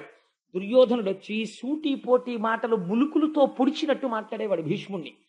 అంత గొప్పవాడివని యుద్ధంలో దిగాను, ఎంతమందిని చంపావు, ఏం చేశావు, నువ్వు తలుచుకుంటే అర్జునుడిని చంపలేవా, నువ్వు కావాలని వెనకేసుకొస్తున్నావు, నువ్వు పాండవ పక్షపాతివి అని పాపం ఆ వయస్సులో అన్ని మాటలు పడుకుని ఒకరోజు 9వ రోజు అనుకుంటాను కురుక్షేత్రంలో, దుర్యోధన ఇవాళ భీష్ముడంటే ఏమిటో చూతుగాలి యుద్ధంలో, ఇవాళ చూపిస్తాను భీష్ముడంటే ఏమిటో అన్నాడు. మండలాకారమైన ధనస్సుని పట్టుకున్నాడు. ఇలా పట్టుకోవడం మానేసి ఇలా పట్టుకున్నాడు ధనస్సు అర్ధచంద్రాకారంగా. ఆ రోజు భీష్ముడు వేసిన బాణాలు కనపడ్డాయి తప్ప భీష్ముడు కనపడలేదు. కొన్ని వేల మందిని తెగటార్చేశాడు. కురుక్షేత్రం అంతా ఎక్కడ చూసినా తెగిపోయిన కాళ్ళు, చేతులు, ఏనుగులు. భీష్మపర్వం చదవాలి. పడిపోతే పాండవులు గజ గజ గజ గజ గజ గజ వణికిపోయారు. అర్జునుడిని పంపించారు భీష్ముడి మీద యుద్ధానికి. పంపిస్తే అర్జునుడు యుద్ధానికి వచ్చాడు. వస్తే ఆ రోజున భీష్ముడు చేశాడు యుద్ధం, గమ్మత్తైన ప్రతిజ్ఞ చేశాడు. సర్వసైన్యాధిపత్యంలోకి వెళ్ళి తీసుకున్నాడు. తీసుకుని ఆయనకి అభిషేకం చేశారు సర్వసైన్యాధిపతిగా. చేస్తే దూతలు వచ్చి చెప్పారు, కృష్ణ పరమాత్మ ప్రతిజ్ఞ చేశారు, అర్జునుడికి సారథ్యం చేస్తాట, చేత్తో ధనస్సు పట్టుకోట, ఏ విధమైనటువంటి అస్త్రశస్త్రములను పట్టను అని ప్రతిజ్ఞ చేశాడన్నాడు. భీష్ముడు అన్నాడు, నేను ప్రతిజ్ఞ చేస్తున్నాను సర్వసైన్యాధికారిగా, కృష్ణుడి చేత అస్త్రం పట్టిస్తానన్నాడు. కృష్ణుడు పరమాత్మ అని భీష్ముడికి తెలుసు. అటువంటి కృష్ణుడితో అస్త్రం పట్టిస్తానన్నాడు. పట్టను అని కృష్ణుడు అన్నాడు. ఇప్పుడు ఈశ్వరుడి ప్రతిజ్ఞ నెరవేరుతుందా, భక్తుడి ప్రతిజ్ఞ నెరవేరుతుందా? ఆ రోజు అర్జునుడు ఎదురొస్తే కొట్టాడు బాణాలు భీష్మాచార్యుల వారు. ఎన్ని ధనస్సులు తీసుకున్నా విరిగిపోయాయి. ఇంత సవ్యసాచి, ఇంత కవ్వడి. కొట్టిన బాణాలకి కృష్ణ పరమాత్మ కవచం పిట్లిపోయి మోదుగ చెట్టును కొట్టినట్టు కొట్టేశాడు కృష్ణుణ్ణి. వెనక్కి తిరిగి చూశాడు, నెత్తురు ఏరుల కింద పారిపోతోంది అర్జునుడి శరీరంలోంచి. కృష్ణుడు ప్రతిజ్ఞ మరిచిపోయి ఒక్కసారి చక్రం పట్టుకుని దూకిశాడు, సంతోషం పరస్తాను భీష్ముడిని. అప్పుడు భీష్ముడు కోదండాన్ని పక్కన పెట్టి నమస్కరించాడు. చూసావా, లొంగిపోయావు, నా భక్తుడు, నిన్ను నమ్ముకున్న భక్తుడి కోసం ధనస్సు పక్కన పెట్టేశావు అని నమస్కరించాడు. 10 రోజుల యుద్ధం పూర్తయిపోయిన తర్వాత ధర్మరాజు గారు కృష్ణుణ్ణి పిలిచి అన్నాడు, పితామహుడు యుద్ధం చేస్తుంటే ఇంకా యుద్ధం చెయ్యలేం, ఆయన సామాన్యుడు కాడు, అరివీర భయంకరుడు, ఎలా ఆయన్ని యుద్ధం నుంచి ఆపడం అని అడిగితే కృష్ణ పరమాత్మ అన్నారు, దీనికి ఒక్కటే పరిష్కారం, నువ్వు చెప్పులు విప్పేసి కవచం తీసేసి శిరస్త్రాణం తీసేసి 5 పాండవులు నేను కలిసి భీష్ముడి శిబిరానికి వెళ్ళి నమస్కారం చేసి ఆయన్ని అడుగుదాం. సరే పదండి అన్నారు. ఎంత ఆశ్చర్యం చూడండి, ఏ మనవడు అడగకూడని ప్రశ్న. ధర్మరాజు గారు వెళ్ళి నమస్కారం చేస్తే ఒక్క మీకు సమర్థిస్తూ యుద్ధం చేయమని అడగడం తప్ప ఇంకేదైనా కోరుకో, ఇంత రాత్రి వేళ పాదచారి అయి ఎందుకు వచ్చావు ధర్మజ అని అడిగాడు. తాత ఇలా అడిగానని ఏమనుకోవద్దు, నువ్వు అసలు ఎలా చచ్చిపోతావు తాత అని అడిగాడు. ఎంత దారుణమైన మాట అండి ప్రపంచంలో ఇది. అసలు తాత నువ్వు ఎలా మరణిస్తావు అని అడిగాడు. అడిగితే అప్పుడు నవ్వి అన్నాడు, నా చేతిలో ధనస్సు ఉన్నంత కాలం నేను మరణించను. మనవడి యొక్క ప్రజ్ఞ చూసి పొంగిపోయాను అర్జునుడు వేసిన బాణాలకి. నా ధనస్సు పక్కన పెట్టాలంటే కొన్ని సందర్భాల్లోనే పెడతాను. రథం మీద స్త్రీ వచ్చి బాణం వేస్తే నేను ధనస్సు పక్కన పెట్టేస్తాను. ఎవరిదైనా పతాకం కిందకి జారిపోతే నేను యుద్ధం చేయను. వెన్నిచ్చి పారిపోతుంటే యుద్ధం చేయను. ఆడదిగా పుట్టి మగవాడిగా మారినటువంటి వాడు యుద్ధానికి వస్తే యుద్ధం చేయను. ఇందులో స్త్రీని పట్టుకుని యుద్ధానికి వచ్చేంత అవలక్షణం మీ దగ్గర లేదు. మీరు నాకు వెన్నిచ్చి చూపించి పారిపోరు, మీలో ఎవరి పతాకం కిందకి జారిపోదు. కాబట్టి మీకున్న అవకాశం ఒక్కటే, మీ పక్షంలో నామరణం కోసం తపస్సు చేసిన శిఖండి ఉన్నాడు. ఆ శిఖండిని అర్జునుడి రథానికి ముందు నించోపెట్టండి. నించోపెడితే శిఖండి బాణాలు వేస్తే నేను ధనస్సు పక్కన పెట్టేస్తాను. ధనస్సు పక్కన పెట్టేశాను కాబట్టి నేను మళ్ళీ బాణం వెయ్యను కాబట్టి వెనక నుంచి అర్జునుడితో బాణ పరంపర కురిపించి నా శరీరాన్ని డుల్లగొట్టేయండి అన్నాడు. అలాగే తాత అని వెళ్ళిపోయాడు. వెళ్ళిపోతే ఏడ్చాడండి అర్జునుడి శిబిరంలో. మహానుభావుడు తండ్రి లేక మేము ఏడుస్తుంటే ఆ రోజుల్లో మాకు నాన్న అని ఎవరిని పిలవాలో తెలియక మా పట్ల అంత ప్రేమతో ఉన్న భీష్ముడి దగ్గరికి వెళ్ళి కౌరవులు మమ్మల్ని బాధ పెడుతుంటే నాన్న అని తెలియక మేము పిలిస్తే నేను నాన్నని కాను నాన్న తాతని అని ఆయన ఒడిలో కూర్చోపెట్టుకుని మాకు గోరు ముద్దలు తినిపించాడు. మమ్మల్ని పెంచి పెద్ద చేశాడు. సర్వకాలముల యందు మా ఉన్నతిని కోరాడు. మాకు ఆశీర్వచనం చేశాడు. మాకు విలువిద్య నేర్పాడు. మాకు ద్రోణుణ్ణి గురువుగా పెట్టాడు. అంతటి మహాపురుషుడు ఇవాళ వృద్ధుడైపోయాడు. తండ్రి కోసమని ప్రతిజ్ఞ చేశాడు. సర్వం త్యాగం చేసేశాడు. అంతటి ధర్మమూర్తి అయి తన వంశాన్ని చూసుకోవాలని ఇంతకాలం నిలబడిపోయాడు. అటువంటి వాణ్ణి సవ్యసాచినై గాంధీవం పట్టుకుని శిఖండిని అడ్డు పెట్టుకుని ఆయన మీద బాణపరంపర కొడుతుంటే ఆయన ఒంట్లోంచి నెత్తురు కారిపోతుంటే నేను కొట్టగలనా అన్నయ్య అని అడిగాడు. కొట్టక తప్పదురా, కొట్టవలసిందే ధర్మం కోసం, కొట్టు తప్పదన్నాడు కృష్ణుడు. దానికి వచ్చారు. వచ్చిన తర్వాత శిఖండిని ఎదురుపెట్టి తీసుకొస్తే ఆయన ధనస్సు పక్కన పెట్టేశాడు. పెట్టిన తర్వాత శిఖండి 100 బాణములు వేశాడు ఒకేసారి. ఎందుకంటే ఆయన ప్రతిజ్ఞ నెరవేరాలి. ఆయన యొక్క కవచం డుళ్ళిపోయి కింద పడిపోయింది. విప్పుకుని గుండెలు దొరికాయి. దొరకగానే అర్జునుడు ఆ రోజు కొట్టినటువంటి బాణ పరంపరకి బొట్టన వేలు ఇలా పెట్టి వేలి ముద్ర వేస్తాను చూడండి, అలా వేలి ముద్ర వెయ్యడానికి ఇలా బొట్టన వేలు పెట్టడానికి చోట్లేనన్ని బాణాలతో కొట్టాడు. కొడితే చుట్టూ బాణపంజరమే, మధ్యలో భీష్ముడు ఉన్నాడు. అన్ని వేపుల నుంచి నెత్తురు కారిపోతోంది. వీపు చూపించలేదు కాబట్టి ఒక్క తల వెనక తగలలేదు బాణాలు. ఒంటి నిండా బాణపంజరాలు కొట్టిన తర్వాత సూర్యుడు అస్తమిస్తున్నటువంటి సమయంలో రథం నుంచి డుళ్ళి కింద పడిపోయాడు. కింద పడిపోయినప్పుడు ఆయన శరీరం భూమికి తగలలేదు, బాణములతో పడిపోయి ఉండిపోయాడు. అప్పుడు పిలిచాడు. అందరూ పరుగున వచ్చేశారు. యుద్ధం ఆపి భీష్ముడంతటి వాడు పడిపోయాడు. ఇవాళ పడిపోతే అప్పుడు అడిగాడు, అయిపోయింది నా సమయం, స్వచ్ఛంద మరణాన్ని కోరాను. కానీ అప్పుడు గుసగుసలు వినపడ్డాయి. ఇంతటి భీష్ముడికి దక్షిణాయనంలో మరణమా? లేదు, నేను ఇంకా బ్రతికే ఉన్నాను. ఉత్తరాయణం వరకు నా శరీరం విడిచిపెట్టను. సూర్యుడు మకర రాశిలో ప్రవేశించి మాఘమాసం వచ్చిన తర్వాత రథసప్తమి నాడు రథం ఉత్తర దిక్కుకు తిరిగాక ఏకాదశి ఘడియల్లో నా ప్రాణం విడిచిపెడతాను అని అర్జునుణ్ణి పిలిచి నా తల వ్రేలాడిపోతోందయ్యా వెనక్కి, మర్మస్థానములన్నీ కదిలిపోతున్నాయి, బాణములు కొట్టేయడం వల్ల నెత్తురు ఓడిపోతోంది, నాకు తలగడ అమర్చు అన్నాడు. దుర్యోధనాదులు వెంటనే తలగడలు పట్టుకొచ్చారు. ఈ తలగడలు కాదురా నాకు కావలసింది, యుద్ధ భూమినందు పడుకున్నటువంటి వాడికి బాణములతో కొట్టాలి తలగడ, అందుకని అర్జునుడు కొడతాడన్నారు. అర్జునుడు బాణములతో తలగడ ఏర్పాటు చేశాడు. చాలు నీలాంటి మనవడు పుట్టాడని ఆ బాణముల మీద తలగడ ఏర్పాటు చేసుకుని, నేను ఈ యుద్ధ భూమినందే పడి ఉంటాను, నా చుట్టూ కందకం తవ్వండి, ఎవ్వరూ నా వైపుకి రాకుండానని కందకం తవ్వించుకుని ఆ భూమి మీద పడి ఉండిపోయాడు. ఉండిపోయిన తర్వాత కురుక్షేత్ర సంగ్రామం అయిపోయింది. అందరూ ఈ ధృతరాష్ట్రుడి పక్షం అంతా ఓడిపోయింది, పాండవ పక్షం గెలిచేసింది. అప్పటికి కూడా ఇంకా భీష్ముడు అంపశయ్య మీదే ఉన్నాడు. చేసుకుంటున్నారు. ఒకనాడు దాహార్తి కలిగింది మహానుభావుడికి, నాకు దాహం వేస్తోందన్నాడు. నీళ్లు పట్టుకొచ్చారు. అంపశయ్య మీద పడుకున్నవాడు లౌకికమైన జలములు తాగడు. అర్జునుడికి తెలుసు ఏ నీళ్లు ఇవ్వాలో. అర్జున ఈ అన్నాడు. ఆయన పర్జన్యాస్త్రాన్ని ప్రయోగించాడు. ప్రయోగిస్తే భూమిలోంచి నీరు అమృతోదకం పైకి లేచి ఆయన నోట్లో పడింది. ఆ నీటిని తాగాడు. తాగి అంపశయ్య మీద పడి ఉండగా ఇప్పుడు భాగవతంలోకి రండి. ఇవాళ భీష్ముడి యొక్క కథ వినాలి కాబట్టి ఇప్పటి వరకు నేను దేవీ భాగవత భారత ఇతర గ్రంథములలోకి వెళ్ళాను. వెళ్ళి భీష్మాచార్యుల వారి చరిత్ర ఈ అసుర సంధ్య వేళలో చెప్పుకుంటే మనుష్యులుగా పుట్టినందుకు మనం తరించిపోతామని సంక్షిప్తంగా భీష్మ చరిత్రని మీకు వివరించాను. ఇప్పుడు ఆ భీష్మాచార్యుల వారు అంపశయ్య మీద పడి ఉండగా కృష్ణ భగవానుడు ఏకాదశి ఘడియలు దగ్గరికి వస్తున్నాయని ఆ ధర్మరాజుతో ఒక మాట చెప్పాడు.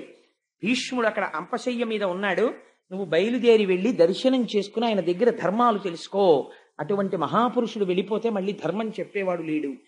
భారతంలో చెప్పారు తప్ప ఇక్కడ చెప్పలేదు ఆ ధర్మాలు. భాగవతంలో వెళ్ళి ధర్మరాజాదులు ఆయనకి నమస్కరించి ఆయన దగ్గర అన్నీ విన్నారు. విన్న తర్వాత భాగవతంలో మాత్రం వ్యాసుడు ఎక్కడి నుంచి మాట్లాడతాడంటే, ఉత్తరాగర్భం మీదకి అశ్వత్థామ బ్రహ్మాస్త్రాన్ని ప్రయోగిస్తే ఉత్తరాగర్భాన్ని కృష్ణుడు రక్షించాడు అన్న మాట విన్నాడు. ఉపపాండవులు సంహరింపబడ్డారు అశ్వత్థామ చేతిలో అన్న మాట విన్నాడు. విని భీష్ముడు కాలాన్ని ముందు స్తుతి చేస్తాడు. ఆయన అంటాడు, ఏమి ఆశ్చర్యమయ్యా, ప్రపంచంలో ఎవరైనా దేనినైనా అతిక్రమించగలరు, కానీ కాలమును ఎవ్వరూ అతిక్రమించలేరు. అన్నిటికన్నా బలవత్తరమైనది ఏది? కాలమే. కాలము బలవత్తరమైనది కాకపోతే భీష్ముడి జీవితమే చూడండి. ఎవరి కోసం సింహాసనం త్యాగం చేశాడో అసలు వాళ్ళెవ్వరూ మిగల్లేరు.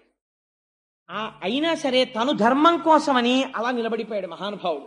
ఇన్ని కష్టాలు పడ్డాడు. తన తమ్ముడి కోసమని చెప్పి తీసుకొచ్చినటువంటి స్త్రీ శిఖండిగా మారి తన మరణానికి కారణమైంది. అంపశయ్య మీద పడిపోయాడు. ఆయన అంటాడు, కాలము ఎంత అతిక్రమించడానికి వీలు లేనిది అనడానికి నాకు కట్టెదుట ఒక ఉదాహరణ దొరుకుతున్నది. మీరు ఈ పద్యాన్ని భీష్మస్థుతిలో ఈ పద్యాన్ని బాగా జ్ఞాపకం ఉంచుకుంటే మనం చిన్న చిన్న కష్టాలకి కదిలిపోతాం. జీవితంలో కదిలిపోయి బాబోయ్ ఎంత కష్టమో ఎంత కష్టమో ఎంత కష్టమో అంటాం. కారణం ఏమిటంటే మనం ఆ కష్టమునందు వెంటనే తాదాత్మ్యత పొందేస్తాం, సంసారముతో తాదాత్మ్యత పొందుతాం. విధిని నిర్వహించాలి. ఒక తండ్రిగా నీ విధిని నువ్వు నిర్వహించాలి అంతే తప్ప అందులో వచ్చేటటువంటి సుఖదుఖములతో నువ్వు తాదాత్మ్యత పొందేస్తే నీ స్వధర్మమును నువ్వు నిర్వహించలేవు, జారిపోతావు. అందుకే రామకృష్ణ పరమహంస ఒక అందమైన మాట చెప్తారు, పనసకాయ కొట్టాలి, కానీ పనసకాయ కొట్టేటప్పుడు తప్పకుండా ఓ పని చెయ్యాలి. చేతులకి నూనె రాసుకొని పనసకాయ కొట్టిన వాడికి జిగురంటుకోదు. ఈశ్వరుడి పాదాలు పట్టుకుని సంసారంలో ఉన్నవాడికి కష్ట సుఖములకు ఈశ్వరుడు ఇతపూర్వం నేను చేసిన పాపపుణ్యములకు ఆయన ఇస్తున్న ఫలితము. కాబట్టి వేరొకసారి నా వలన అటువంటి పాపములు జరగకుండుగాక అని నిలబడిపోతాడు తప్ప లోకుల్నంగని మెచ్చని ఎలుగని లోలోన నిందింపని చీకాకున్బడని మహాత్ముడని జేలొగ్గని మూకీభావమునం తిట్టని త్రోయని నీ కారుణ్యము కలిగి ఉండి నేను అంతే చాలునో శంకర అంటాడు దుర్జటి.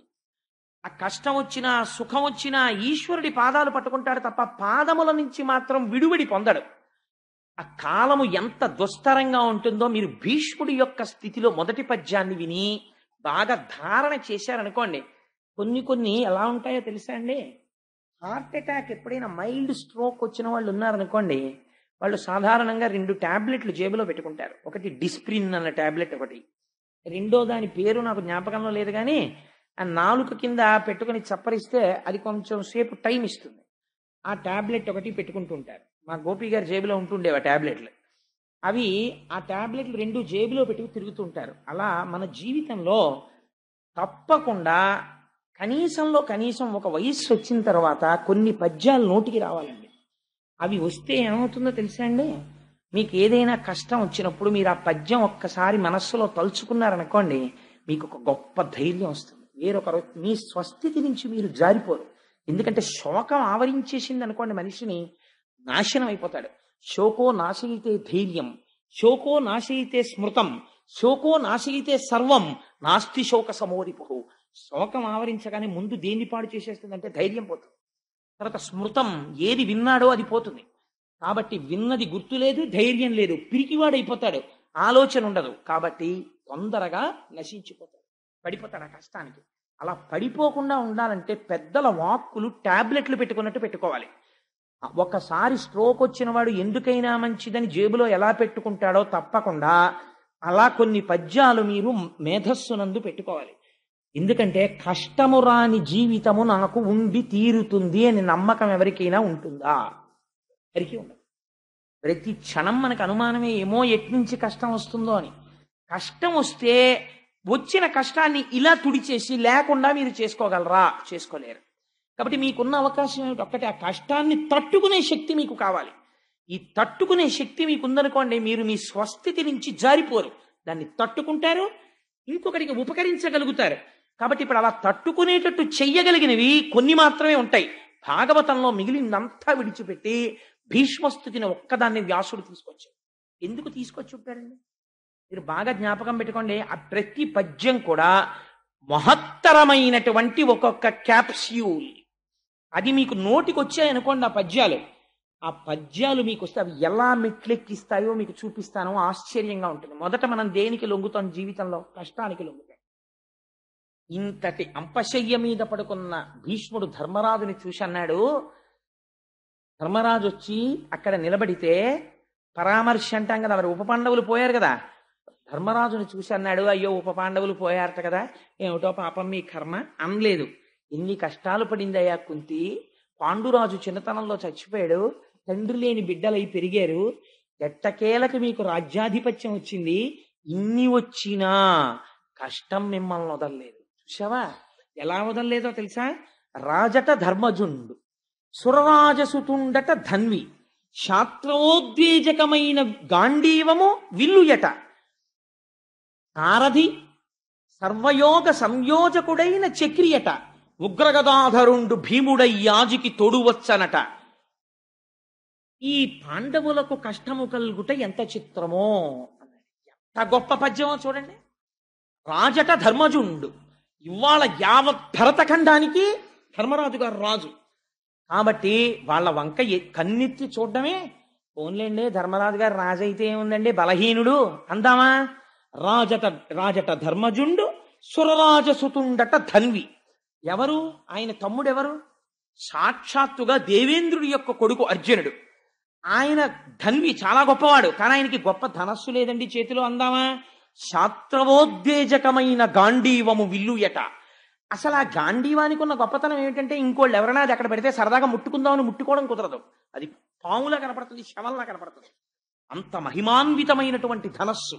ఆ ధనస్సుని పైకెత్తి పట్టుకుని విట్టి నారి సంధిస్తే చాలు, అందులోంచొచ్చేటటువంటి టంకార ధ్వనికి రామచంద్రమూర్తి పట్టుకునేవారు అటువంటి కోదండం. ఆ టంకారము వలన వచ్చేటటువంటి ధ్వనికి కొన్ని వేల మంది కుప్ప కూలిపోయేవారు. దానికి గుండె ధైర్యం ఉండాలి అది వినడానికి. అది పిడుగులు పడిపోతున్నట్టు ఉంటుంది. అందుకే పిడుగు పడితే ఎవరిని తలుచుకుంటామో తెలుసా అండి? అర్జున పల్గుణపార్థం అని అర్జునుడి యొక్క దశనామాలు తలుచుకుంటాం. అటువంటి టంకారం చేస్తాడు ఆ ధనస్సులోంచి. టంకారం వింటేనే పారిపోతారు. ఆయనకి తెలియని అస్త్రం లేదు. ఎంత దూరంలో ఉన్న శత్రువు మీదైనా అస్త్ర ప్రయోగం చేస్తాడు. సవ్యసాచి, 2 చేతులతో బాణాలేస్తాడు. అటువంటి వాడు సురరాజసుతుండట ధన్వి, శాస్త్రవోద్వేజకమైన విల్లు గాంధీవము విల్లుయట. పట్టుకునేటటువంటి విల్లు ఎటువంటిది? గాంధీవాన్ని పట్టుకుంటాడు. ఓన్లేండి ఇన్ని పట్టుకుంటాడు కానీ పాపం రథం సరైంది లేదు, సారథి లేడు అందామా? సర్వభద్ర సంయోజకుడైన సారథి చక్రియట. ఎవరా సారథి?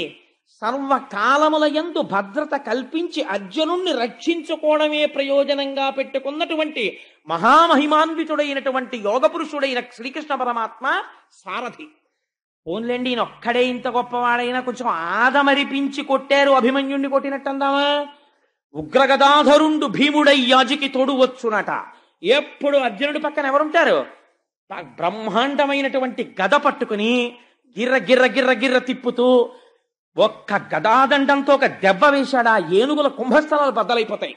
అటువంటి ఉగ్ర గద పట్టుకుని తిరిగేటటువంటి భీముడు ఆ అర్జునుడి పక్కన తోడుగా వస్తుంటాడు. ఉగ్ర గదాధరుండు భీముడయ్యాజికి తోడు వచ్చనట. వీరికి ఆపత కల్గుటకి ఏమి చిత్రమో, వీళ్ళ కొడుకులు చచ్చిపోయారు. ఏం ఆశ్చర్యం! కొన్ని సహజ మరణం కాదు, ఒక్క శత్రువు వచ్చి రాత్రి చంపేతల మనిషిడు. ఏమి ఆశ్చర్యం రా! కష్టం కాలోహి దురతిక్రమ. ఇది అశ్వత్థామ రూపంలో వచ్చిందా, కాల రూపంలో వచ్చిందా? కాల రూపంలో వచ్చేసింది. వచ్చేసి దుఃఖం వచ్చింది. కాబట్టి ఇంత గొప్ప అర్జునుడు, ఇంత గొప్ప గాంధీవం, ఇంత గొప్ప కృష్ణ పరమాత్మ, ఇంత గొప్ప భీముడు, అంతరాజు ధర్మజుడు, ఇంకింతకన్నా రక్షణ ఉన్నవాళ్ళు ప్రపంచంలో ఉన్నారా? అట్లాంటి వాళ్ళ పిల్లలే బతకలేదు. వీళ్ళకి ఆపద కల్గుటకేమి చిత్రమో, వీళ్ళకి ఆపద రావడం ఏమిట్రా అని ఇప్పుడు అంటాడు. కాలోహి బలవాన్ కర్త సతతం సుఖ దుఃఖయో నరాణం పరతంత్రాణం పుణ్య పాపానుయోగత అంటాడు వ్యాసుడు. మీరు ఈ కంటికి కనపడేటటువంటిది అనుకోండి, మీరు యుద్ధం చేస్తారు. లేదు, మీకు తెలుసున్న విషయం అనుకోండి, తప్పుకుంటారు. మీకు ఏ ఆపదొస్తోందో, ఏ కష్టం వస్తోంది అనేటటువంటి విషయం అసలు మీకు తెలియనే తెలియదు. ప్రతిరోజు సంతోషంగా ఉండాలనే ఎవడైనా కోరుకుంటాడు, అంతేకాని ఇవాళ నాకు గొప్ప ఆపద చేయాలి పరమాత్మ అని ఎవ్వడూ కోరుకోడు. గుళ్ళోకి వెళ్ళినవాడు ఎవడైనా అలా దండం పెడతాడేంటి? ఎవ్వడు దండం పెట్టాడు. ఎవరు కోరుకున్నా ఏం కోరుకుంటాడు? అయ్యా నా జీవితం సుఖంగా వెళ్ళిపోయేటట్టు చూడు. నువ్వు సుఖంగా వెళ్ళిపోవాలి అనుకుంటే ఆ సుఖానికి ఆలంబనమైన ధర్మం నువ్వు చెయ్యాలి. చేసేది అధర్మం, కావలసింది సుఖం. ఎలా కుదురుతుంది? కుదరదు. నీకేమో స్వీట్ తింటే అనారోగ్యం వస్తుందని డాక్టర్ గారు చెప్తున్నారు. నువ్వు తినేవన్నీ స్వీట్లే, నీకు ఆరోగ్యం ఎక్కడ ఉంటుంది? ఉండదు. నువ్వు చేసేదంతా అధర్మం. నువ్వు సుఖంగా ఉండమంటే ఎక్కడ ఉంటావు? నీకు దుఃఖమే ఉంటుంది. కాబట్టి కాలములో కాలరూపమునందు పరమేశ్వరుడు కూర్చుని ఫలితములను ఇస్తాడు. ఈ కంటికి దొరుకుతాడా? ఈ కంటికి కనపడ్డం. మీరు ఎవరి మీద యుద్ధం చేస్తారు? వార్త వినపడుతుంది అంతే. అప్పటి వరకు చాలా సంతోషంగా ఉంటాడు. ఏదో ఒక వార్త వచ్చేస్తుంది అంతే, దుఃఖంలో మునిగిపోతాడు. ఎందుకు మునిగిపోయాడు? కాలంలో వచ్చేసింది ఆ వార్త. ఏదో ఇన్ని గంటల ఇన్ని నిమిషాలకి ఈ వార్త వాడికి చేరి వాడు కష్టం అనుభవించాలి, పరమాత్మ నిర్ణయం చేసేసాడు. అలాగే ఇన్ని గంటల ఇన్ని నిమిషాలకి వాడు ఒక వార్త విని వాడు సంతోషపడిపోవాలి, ఈశ్వరుడు నిర్ణయం చేసేశాడు. ఆ వార్త మీరు వింటారు. కాబట్టి ఏమవుతోంది? పరతంత్రాణ, మీరు చేసేది ఏమీ లేదు. ఈశ్వరుడు ఎలా నిర్ణయిస్తే అలా జరిగిపోతోంది. ఇప్పుడు చెప్పండి, మీ సుఖదుఖములకు మీరు కారణమా, ఈశ్వరుడు కారణమా? ఈశ్వరుడు కారణము. ఈశ్వరుడు స్వతంత్రుడై మిమ్మల్ని నిష్కారణంగా సుఖదుఖాలు పెడుతున్నాడా? మీరు చేసినటువంటి ధర్మాధర్మములను పాపపుణ్యములను బట్టి సుఖదుఖములను ఇస్తున్నాడు. కాబట్టి ఉపపాండవులు మరణించారంటే కాలాన్ని పాండవులు కూడా ఎదిరించలేకపోయారు భగవంతుడు సారథ్యం చేస్తుండగా. కాబట్టి ఇంక సామాన్యుడైనటువంటి వాడెంతరా? ఎప్పుడైనా ఓ చిన్న కష్టం వచ్చిందనుకోండి, వెంటనే బేలలైపోతారు కొంతమంది. నేను చాలా మందిని చూస్తుంటాను ప్రపంచంలో. వాళ్ళ జీవితాలు చాలా మంది కన్నా వడ్డించిన విస్తరులు. చాలా మంది ఈ దేశంలో మీరు ఎప్పుడైనా రాత్రి 2 గంటల వేళ, నేను అమలాపురంలో ఉపన్యాసాలు చెప్పి ఒకప్పుడు వస్తుండేవాడిని. వస్తుంటే మంచి శీతాకాలంలో పడుకొని ఉంటారు. అంతవరకు ఎందుకండి, నేను మొన్న తిరుపతి యాత్ర చేసి తిరుపతి నుంచి వస్తూ వస్తూ తిరుపతి రైల్వే స్టేషన్లో ప్లాట్ఫామ్ మీద ఒక చైర్లో కూర్చున్నాను, వెయిటింగ్ సీట్లో. ఆ రోజున శేషాద్రి బాగా లేటని. ఒక వ్యక్తి శరీర ఛాయ తెల్లగా ఉంది. తల్లితో జ్ఞానప్రసూనామ్మ గారితో అన్నాను కూడా ఆ రోజున. కాళ్ళు కూడా మెరిసిపోతున్నాయి. ఇంతంత గడ్డాలు పెరిగిపోయి ముఖంలో తేజస్సు స్పష్టంగా కనపడుతోంది. బట్టలు ఎంత శుభ్రంగా ఉన్నాయో. కానీ అతను ఒక భిక్షుకుడు. ఇవాళ ఇల్లిల్లు తిరిగి భిక్షాటన చేసుకుంటున్నాడు. కూర్చోవడం కష్టంగా ఉంది, మాకు ఇంతంత దోమలు పొడిచేస్తున్నాయి. అంతమంది మధ్యలో ఆ సిమెంట్ బెంచీ కింద పడుకుని నిద్రపోతుంటే ఇంతంత దోమలు ఆ కంఠం మీద, ఈ కళ్ళ పక్కన, కనతల మీద పొడిచేస్తున్నాయి. పొడి చేస్తుంటే అతను అలా నిద్రపోతుంటే ఉండుండి ఆ దోమని ఇలా కొట్టుకుంటుంటే నాకు అతని ముఖం వంక చూస్తుంటే ఎంత వేదాంతం జ్ఞాపకానికి వచ్చిందో. ఇతను కూడా ఎక్కడో ఒక తల్లిదండ్రులకు పుట్టుంటాడు, ఎక్కడో పెరుగుంటాడు, శుభ్రమైన బట్ట కట్టుకోవాలి, ఒళ్ళు నీటిగా ఉంచుకోవాలని నిన్ను తెలిసాయి కాబట్టి ఒకప్పుడు ఏదో గౌరవనీయమైన బ్రతుకు బ్రతికుంటాడు. కడుపున పుట్టినటువంటి పిల్లలు దగా చేసేస్తే ఒక ఆవిడికి ముష్టెత్తుకోవడానికి చేత కాక పరమ గౌరవనీయమైన వ్యక్తి నేను నిడదవోలు షటిల్ చేసే రోజుల్లో అక్కడ ఉన్న చంటి పిల్లల్ని ముద్దాడుతూ బాబు చెయ్యి చాపి బొత్తిగా అడుక్కోలేనండి అని నిలబడితే గవర్నమెంట్ అఫీషియల్స్ షటిల్ చేసేవాళ్ళు. అయ్యా నేను ఆ ఊరు పేరు చెప్పను, ఎందుకంటే గబుక్కున ఆవిడికి ఈ వార్త తెలిస్తే ఆవిడ బాధపడే అవకాశం ఉంటుంది, సభలో వాళ్ళు గుర్తుపట్టచ్చు. అందుకని ఆవిడ ఫలానా వ్యక్తి అండి, పిల్లలే ఆవిడ్ని మోసం చేసి రోడ్డు మీదకి గెంటేస్తే ఆవిడ బంగారం అంతా తీసేసుకుంటే పిచ్చి తల్లి ఎవరిని అడుక్కోలేక వీధుల్లోకి వెడితే గుర్తుపట్టేస్తారని రైలు ప్రయాణికుల వెంట తిరుగుతూ ఆ రైలుల్లో కూడా ఎక్కేటప్పుడు తెలియని వాళ్ళు ఉన్నారంటే వాళ్ళ దగ్గరికి వెళ్ళి మాత్రమే ఆవిడ బాబు ఏమైనా సాయం చెయ్యండి అని కూడా నోటితో అడగలేదండి అని షట్లర్స్ ఒకళ్ళకొకళ్ళు చెప్పుకుని ఓ రూపాయి 2 రూపాయలు ఇస్తే దాంతో టిఫిన్ తిని దాంతో జీవితం గడుపుకుంటూ ఆవిడ రైల్లో కనపడేది నాకు. ఇలా ఆలోచించండి, కాలోహి దురతిక్రమ, ఎంతంత వైభవాలు అనుభవించినటువంటి వాళ్ళు అంతంత అటువంటి నీచమైనటువంటి జీవితాలు గడుపుతున్నారు. మీకు నేను ఒక్క ఉదాహరణ చెప్తాను. ఒకసారి నేను ఆశ్రమ శ్రావణి మన ఊర్లోనే ఉంది, నేను ఆ వృద్ధాశ్రమానికి వెళ్ళాను. మా తల్లి అనురాధ గారు కూడా వచ్చారు ఆ రోజున. సంవత్సరాది నాడు అనుకుంటా. ఈ ఊర్లోనే ఉంటారు ఒక తల్లి, ఆవిడ పేరు నాకు జ్ఞాపకం లేదు కానీ శరన్మేఘము అని పుస్తకం రాశారు. ఎంత చంటి పిల్లల్ని కాపాడినట్టు కాపాడతారు అక్కడ ఉన్న వృద్ధుల్ని. ఒక దుర్మార్గుడైన కొడుకు, నేను ఈ మాట అనడానికి ఏమీ వెనకంజ వేయట్లేదు, నేను తెలిసే ఈ మాట ప్రయోగిస్తున్నాను. తల్లిని అమ్మా నిన్ను దేవాలయానికి తీసుకెళ్తున్నానమ్మా అని చెప్పి తీసుకొచ్చి వృద్ధాశ్రమంలో విడిచిపెట్టి వెళ్ళిపోయాడు. వెళ్ళిపోతే ఆ తల్లికి పిచ్చెక్కిపోయింది. ఆవిడ రోజు పెట్టి సర్దేసుకుని అన్నం తిని మా అబ్బాయి వచ్చేస్తాడండి నేను వెళ్ళిపోతాను, మా అబ్బాయి వచ్చేస్తాడండి నేను వెళ్ళిపోతాను అని ఇలా చెప్తుంటారు పాపం అందరికీ, వెళ్ళిన వాళ్ళకి. ఆ తల్లి మాకు చెప్పారు, మీకు గుర్తుంది కదమ్మా, ఏంటి వాళ్ళ అబ్బాయి తీసుకొచ్చి ఇలా దింపి వెళ్ళిపోయాడండి, ఆవిడకి పిచ్చి వచ్చేసింది.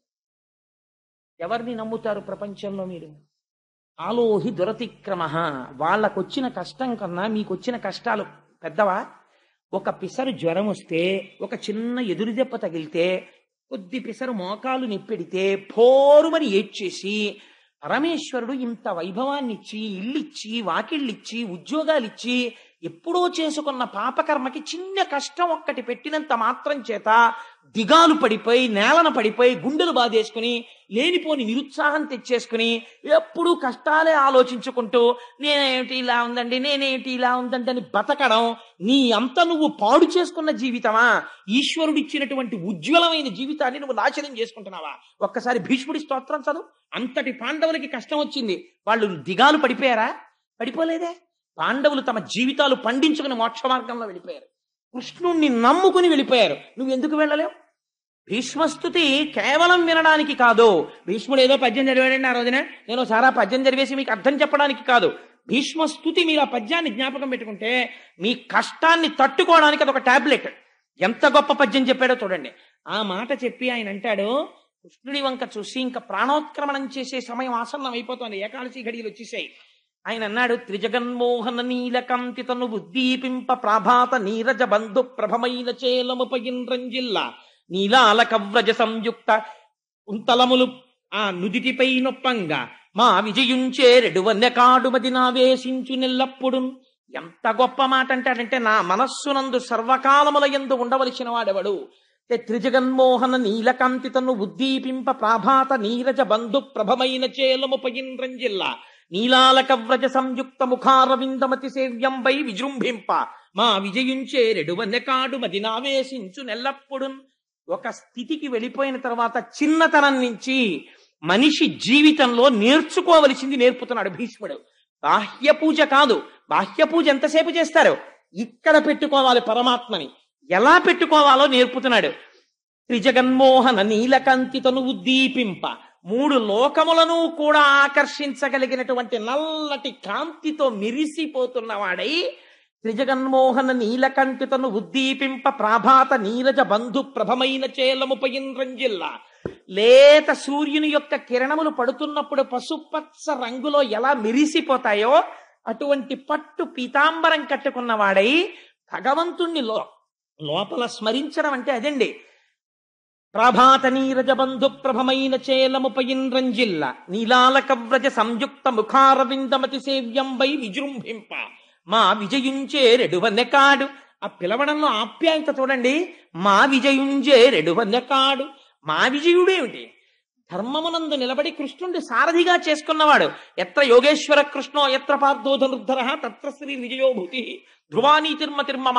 సర్వకాలముల యందు కృష్ణుణ్ణి ఆశ్రయించి ఉన్నవాడు. అటువంటి విజయుని చేరని వన్యకాడైనటువంటి కృష్ణుడున్నాడే, ఆయన కుంతలములు ఇలా ముఖం మీద పడుతుండగా పచ్చని పట్టుపుట్టం కట్టుకుని మెరిసిపోతున్న కాంతితో నిలబడినటువంటి ఆ కృష్ణ పరమాత్మ ఉన్నారే, ఆయన సర్వకాలముల యందు మది నావేశించు నెల్లప్పుడు ఎప్పుడు నా మనస్సులో ఆ కృష్ణ పరమాత్మ యొక్క స్వరూపము నిలబడిపోవుగాక. ఇది ఆయన చేసిన స్తోత్రం. నేను పూజామందిరంలో బాగా పూజలు చేయాలి, కోటిపత్రి పూజ చేయాలి, ఇది అడగలేదు ఆయన. ఏది కావాలో చెప్తున్నాడు. నా మనస్సునందు ఎప్పుడు కృష్ణుడు నిండి నిబిడీకృతమైపోవాలి అని ఆయన అంటారు. మహానుభావుడు ఆ అడగడంలో ఉన్న గొప్పతనం ఏమిటో తెలుసా అండి? బాహ్యంలో కాదు ఉండవలసింది. ఇక్కడ పరమాత్మని ప్రతిష్ఠ చేసుకోవాలంటే ముందుండవలసినటువంటిది భక్తి. ఆ ఎదురుగుండా ఉన్నవాడు ఎటువంటి వాడు అన్నది ఆయన గుర్తించాడు. హయరింకాముక ధూళి ధూసర పరిన్యస్తాల కోపేతమై రయజాత శ్రమతోయ బిందుయుతమై రంజిల్లు నిమ్మోముతో జయముం పార్థునకిచ్చు వెట్కనది నా శస్త్రాహుతించాలనొచ్చయు బోరించు మహానుభావు మదిలో చింతింతు అశ్రాంతమున్ ఎప్పుడు విడిచిపెట్టకుండా చింతింతూ ఆయన గురించే స్మరణ చేస్తూ నేను పొంగిపోతుంటాను. ఎలాంటి వాణ్ణి? హయరింకాముఖ ధూళి ధూసర పరిన్యస్తాల కోపేతమై. ఆయన కర్మ కాలిందా? ఎక్కడో పాలసముద్రంలో ఆదిశేషుడి మీద ఇలా చెయ్యి అలవోకగా పెట్టుకుని పడుకుంటే హాయిగా రెండు పాదములను జాపి పడుకున్నటువంటి స్వామి యొక్క పాదార విందములను చూసి లక్ష్మీ మహీతదనురూప నిజానుభావ నీడాది దివ్య మహిషీకర పల్లవానాం ఆరుణ్య సంక్రమణ తక్కిల సాంద్ర రాగౌ శ్రీ వెంకటేశ చరణౌ శరణం ప్రపద్యే. ఆ లక్ష్మీదేవి ఒత్తుతున్నటువంటి పాదముల చేత శోభిస్తున్నటువంటి పరమాత్మ ఎక్కడో దివ్యమంగళ విగ్రహుడై ఉండవలసినటువంటి వాడు, రాశీభూతమై అలా యోగులకు దర్శనమిచ్చేటటువంటి స్వరూపమున్నవాడు, అంతటా నిండి నిబిడీకృతమై జ్ఞాననేత్రము చేత మాత్రమే తెలియబడేటటువంటి వాడు ఇవాళ ఎటువంటి స్థితికి వచ్చాడు? తనని నమ్ముకున్న వాణ్ణి రక్షించడం కోసమని హయరింకాముఖ ధూళి ధూసర పరిన్యస్తాల కోపేతమై ఆయన గుర్రాల్ని నడుపుతుంటే, ఏం గుర్రాల్ని నడపడం అంటే మాట్లాడే, అర్జునుడి రథానికి కట్టినటువంటి గుర్రాల యొక్క కళ్ళాలన్నింటినీ కలిపి ఎడం చేత్తో పట్టుకోవాలి. పట్టుకుని ఎవరు ప్రతిద్వందో అటువైపుకి నడపడానికి వీలుగా తీసుకెడుతుండాలి. ఒక పక్క చేతులు తెగిపోతుంటాయి, కాళ్ళు తెగిపోతుంటాయి, భయంకరమైన యుద్ధం జరుగుతుంటుంది. ముందు సారథిని కొడతారు పైగాను. ఒక చేత్తో ఆ వేత్రదండం పట్టుకోవాలి, ఆ గుర్రాల్ని అదల్చడానికి హై హై అంటుండాలి. అవి పట్టుకుని నడుపుతుంటే ఆ ముందు వెళ్ళిపోతున్నటువంటి రథాల వల్ల, ఆ జోరు వల్ల, పెద్ద పెద్ద ఘీంకారాలు చేస్తూ పడిపోతున్న ఏనుగుల వల్ల, సకిలిస్తున్న గుర్రాల వల్ల యుద్ధ భూమిలో పైకి బోలెడంత మట్టి రేగుతుంది. ఆ రేగిన మట్టి అంతా స్వామి ఒంటి మీద పడిపోయింది. ఇంత మట్టి పడిపోయి యుద్ధ భూమిలో గుర్రాల యొక్క కళ్ళాలు పట్టుకుని చేతిలో ఆ వేత్రదండం పట్టుకుని గుర్రాల్ని తోలుతూ సూర్యోదయానికి నించున్నవాడు సూర్యాస్తమయం వరకు అర్జునుడికి సారథ్యం చేశాడయా. తనని నమ్ముకున్న వాడి కోసం ఎంతకి జారిపోయాడు నా తండ్రి. హయరింకాముఖ ధూళి ధూసర పరిన్యస్తాల కోపేతమై రయజాత శ్రమతోయ బిందుయుతమై. అసలు అలసట అంటే ఏమిటో తెలియదు మా స్వామికి. ఎందుకని? ఎప్పుడు అంతగా ఆరాధింపబడుతూ హాయిగా ఉండేటటువంటి స్వామి యుద్ధం చేసి చేసి రథాన్ని అటు తిప్పి ఇటు తిప్పి కాసేపటికి అర్జునుడు అంటాడు భీష్ముడి వైపుకు పోని అంటాడు. అంటే భీష్ముడి వైపుకి తీసుకెళ్ళాలి. ఎవరు వస్తారు, వచ్చి అయ్యా అక్కడ ద్రోణుడు చాలా మందిని చంపేస్తున్నాడు అర్జున మీరు రావాలంటాడు. ద్రోణుడి వైపుకు పోని అంటాడు. మళ్ళీ గబగబా ద్రోణుడి వైపుకి తీసుకెళ్ళాలి.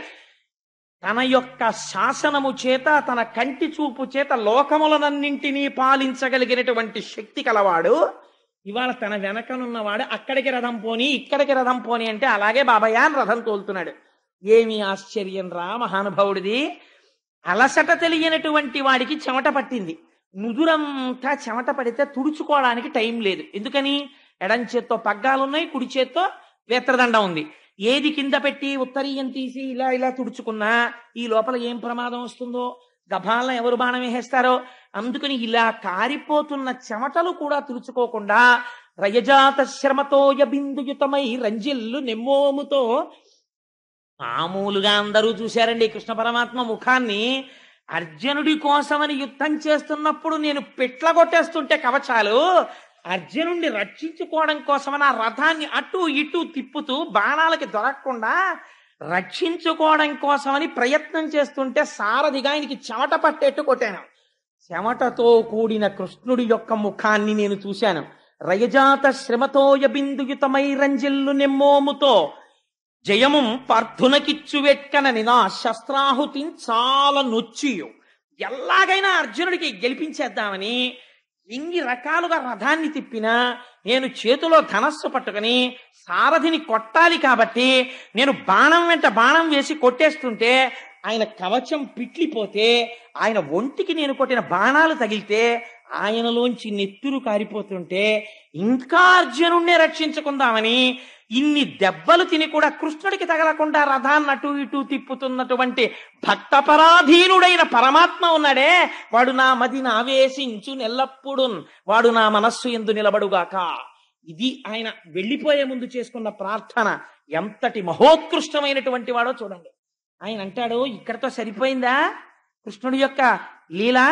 కుప్పించి ఎగసిన కుండలంబుల కాంతి గగన భాగం వెల్ల కప్పికొనగా ఉరికిన నోర్వక ఉదరంబులోనున్న జగముల వ్రేగున జగతి కదుల చక్రంబు చేబట్టి చనుదించురయమున పైనున్న పచ్చని పటముజార నమ్మితి నాలా ఉనగుబాటు చేయకు మన్నింపుమని క్రీడి మరల దిగువ కరికి లంఘించు సింహంబు కరణి మెరసి నేడు భీష్ముని చంపుదు నిన్ను కాతు విడువు మర్జున ఎటంచు మద్ది శిఖవృష్టి తెరలి తనుదెంచు దేవుండు దిక్కు నాకు.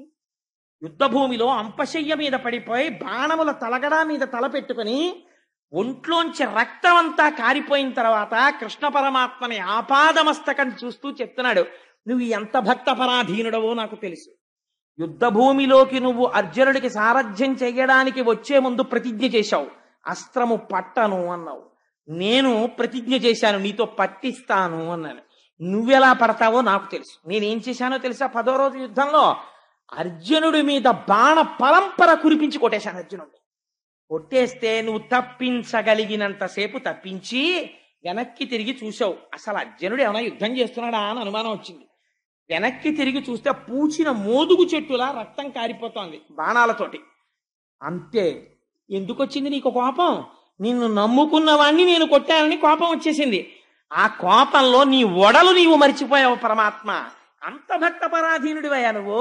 ఆ రోజున ఏం చేశావు? కుప్పించి ఎగసిన కుండలం పులకాంతి గగన భాగం బెల్ల కప్పికొనగా లైవ్ టెలికాస్ట్ ఇచ్చేస్తున్నాడు మహానుభావుడు.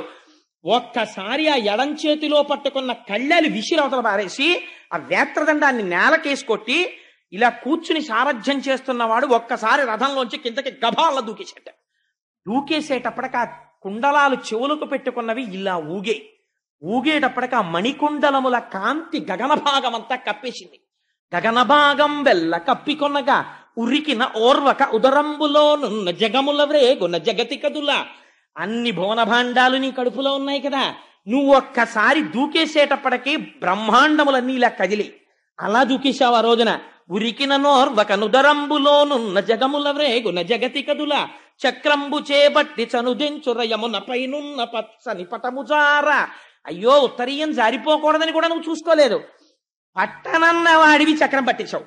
పట్టేసి గబ గబ గబ నడిచొచ్చేస్తుంటే నా మీదకి ఎదురుగుండా నేను ధనస్సు పట్టుకుని యుద్ధం చేస్తుంటే ఇలా పట్టుకుని ఇలా కళ్ళు తెరుచుకుని ఇలా వచ్చేస్తుంటే నువ్వు వేసుకున్న ఉత్తరీయం జారి కింద పడిపోయింది. కనీసం ఇలా ఉత్తరీయం తీసి వేసుకోలేదు. అంత కోపంతో వచ్చేసావు ఆ రోజున నా మీదకి. అప్పుడు నమ్మి తినాలా ఉనగుబాటు చేయకు మన్నింపుమని క్రీడి మరల దిగువ. బావా బావా బావా బావా అని ధనస్సు పక్కన పారేసి అర్జునుడు దూకేశాడు.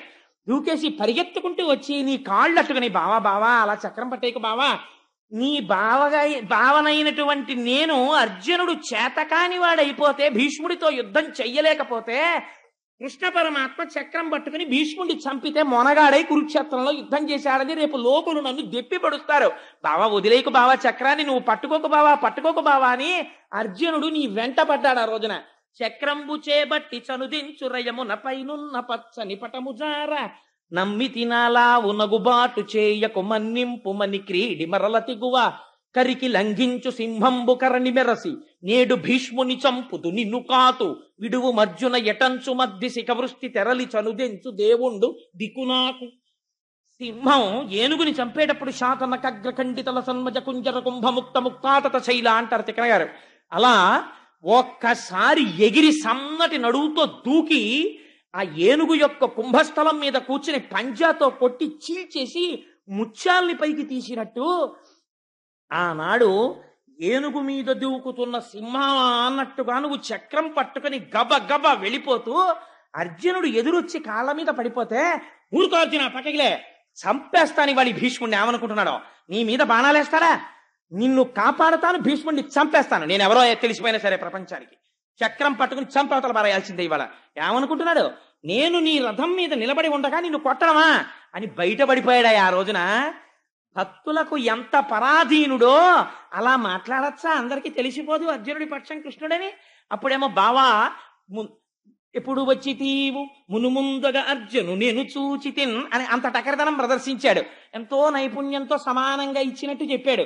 ఇప్పుడు బయటపడిపోట్లా ఎవరి పక్షం అని కూడా చూసుకోకుండా నేడు భీష్ముని చంపుదు నిన్ను కాతు విడువు మర్జున ఎటంచు మద్ది శిఖవృష్టి తెరలి చనుదెంచు దేవుండు దిక్కు నాకు. ఆ భక్త పరాధీనుడై ఆ రోజున అన్ని మరిచిపోయి అర్జునుడిని రక్షించడానికి తన ప్రతిజ్ఞ భంగం చేసేసి చక్రం పట్టుకుని దూకేసి నా మీదకొచ్చేటట్టు చేసిన ఘనత నాదే. అలాంటి కృష్ణుడి నేను చూశాను రథంలో కూర్చుని యుద్ధం చేస్తూ. ఆ మూర్తి నా కళ్ళల్లో ఉండిపోయింది. మనకి ఉండిపోగలదు ఆ పద్యం నేర్చుకుంటే శిశపద్యం.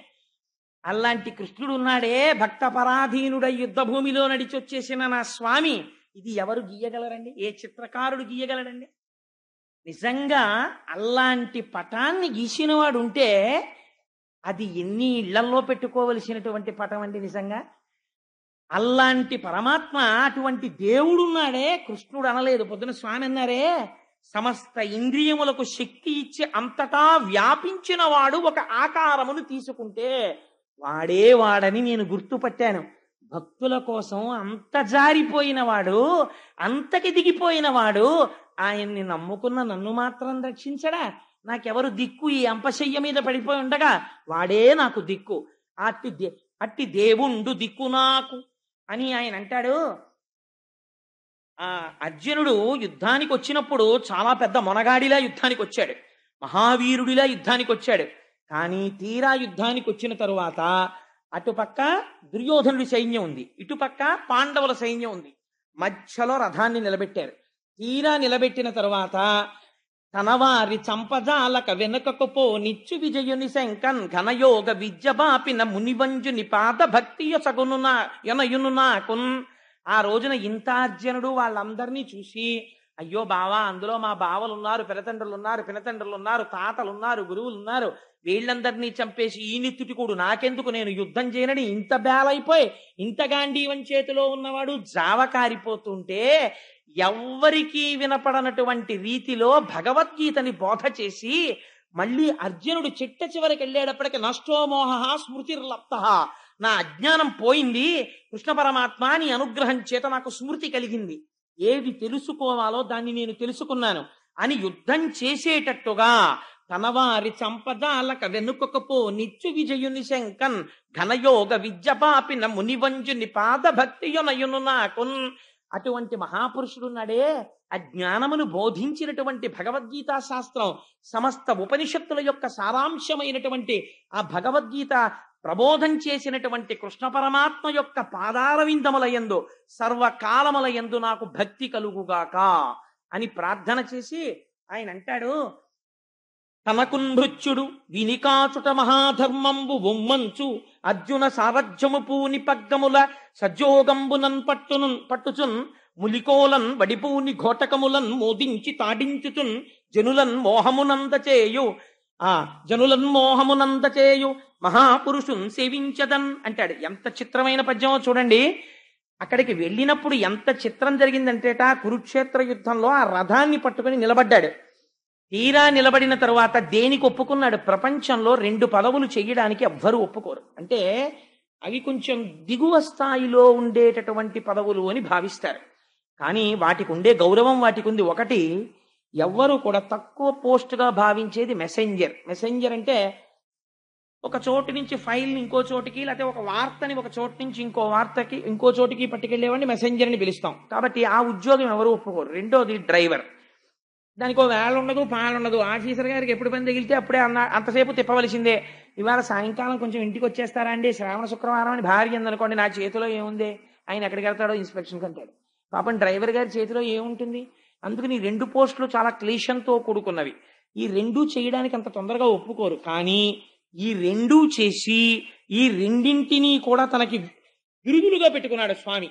ఏమిటవి? ఒకటి పార్థ సారథి, నేను గుర్రాలు నడిపానయా అని పోస్ట్ పెట్టుకున్నాడు. రెండవది పాండవ దూత, నేను వాళ్ళకి రాయబారిగా వెళ్ళాను అని చెప్పి ఒక పెద్ద బిరుదు ఒకటి తగిలించుకున్నాడు.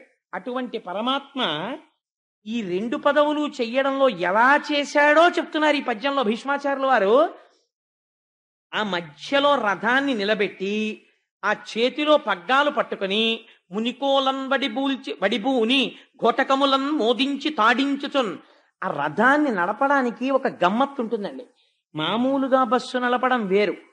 బాగా చీకటి వేళ ఒక రాత్రి 9 గంటలకో 10 గంటలకో బయలుదేరిన బస్సు మరునాడు తెల్లవారకట్ట డెస్టినేషన్కి చేరేటట్టుగా వెళ్లే బస్సులు ఉంటాయి, ఎక్స్ప్రెస్ బస్సులు, లగ్జరీ బస్సెస్ను. అలాంటి బస్సుని నడిపేటటువంటి డ్రైవర్కు ఉండవలసిన సమర్థత వేరు. ఎందుకో తెలుసా అండి? నేను ఒకసారి అనుభవించాను నా జీవితంలో. ఒకసారి తెల్లవారుజామున 3 గంటల వేళ విశాఖపట్నం వెడుతుంటే ఆ బస్సు డ్రైవర్కి మంచి వేసవి కాలం, పాపం ఆయన కూడా మనుష్యుడే కదా, పునుకొచ్చేసి కళ్ళు మూతలు పడిపోయి ఆ స్టీరింగ్ అలాగే పట్టుకుని ఉండిపోతుంటే ఆ బస్సు మెల్లగా రోడ్డు సైడ్కి వెళ్ళిపోయిన తర్వాత ఇటుపక్క కూర్చున్న ఆయన అరిచాడు, ఓయ్ బస్సు వెళ్ళిపోతాను. అతను కంగారు పడిపోయాడు.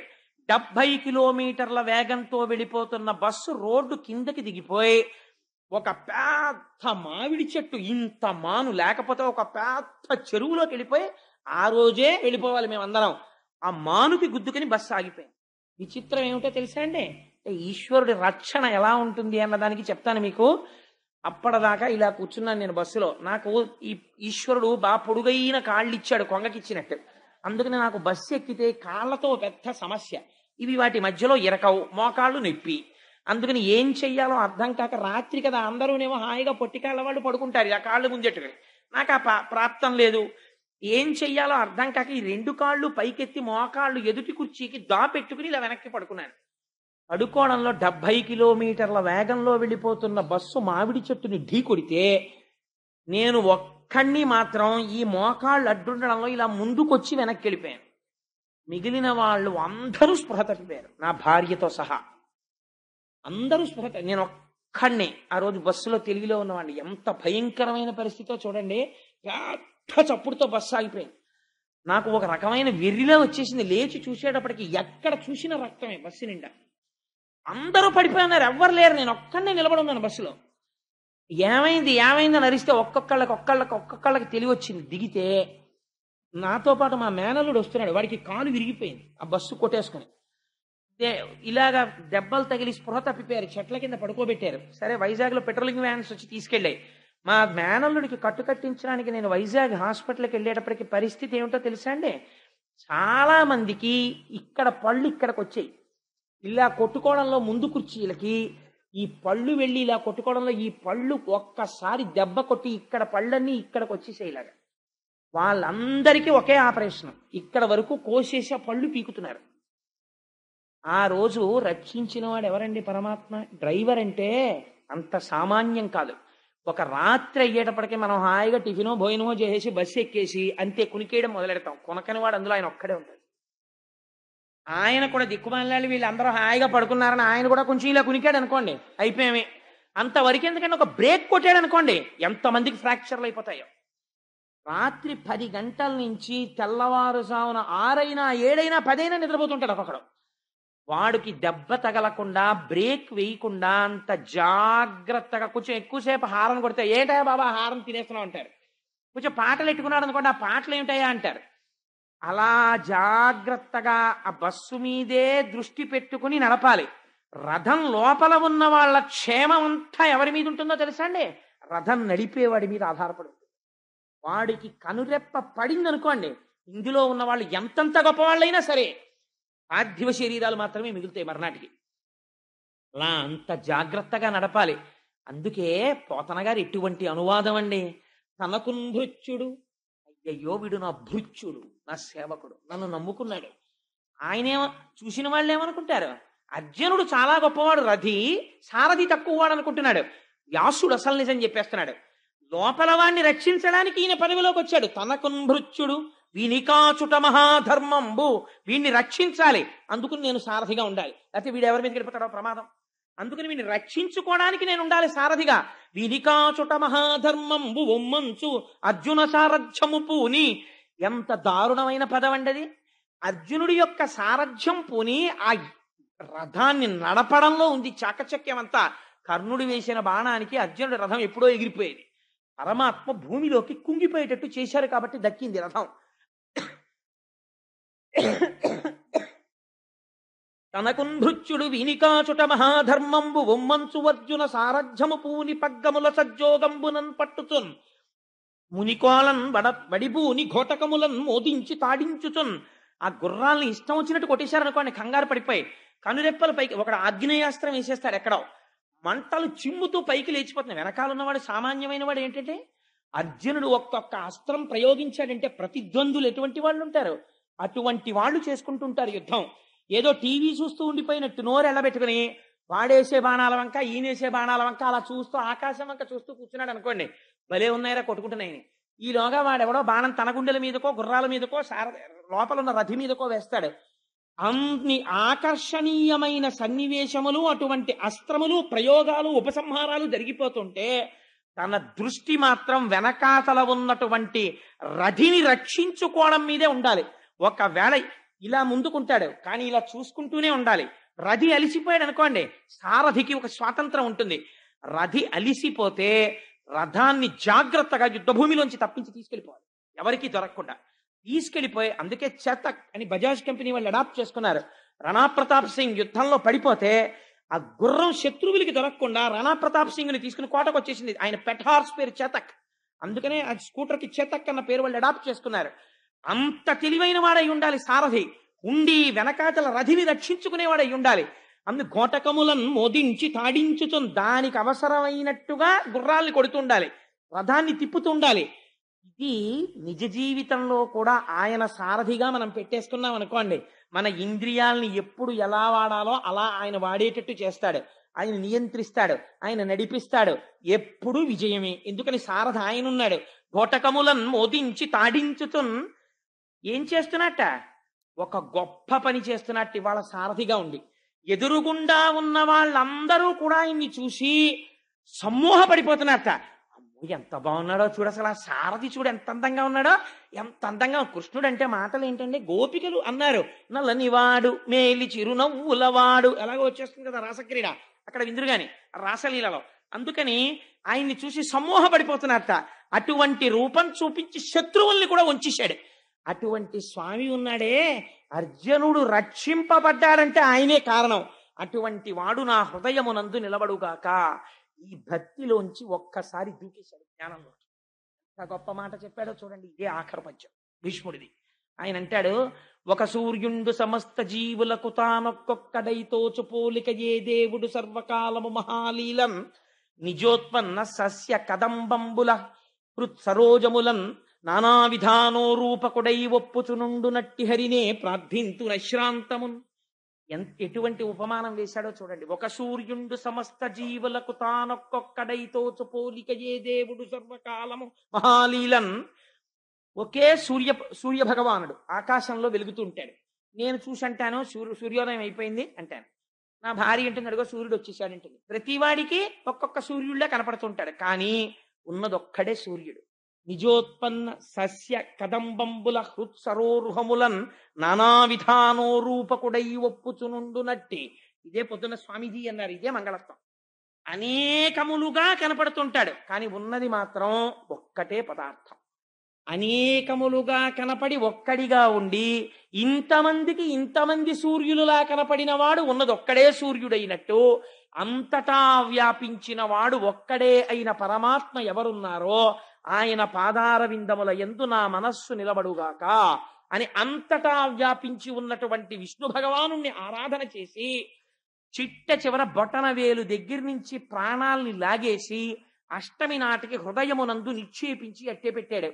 ఆఖరణ విష్ణు భగవాను ఎదురుగుండా చూస్తూ భీష్ముడు చూశాడు. మనం కూడా ఇక్కడ చూడగలగాలి నేర్చుకుని.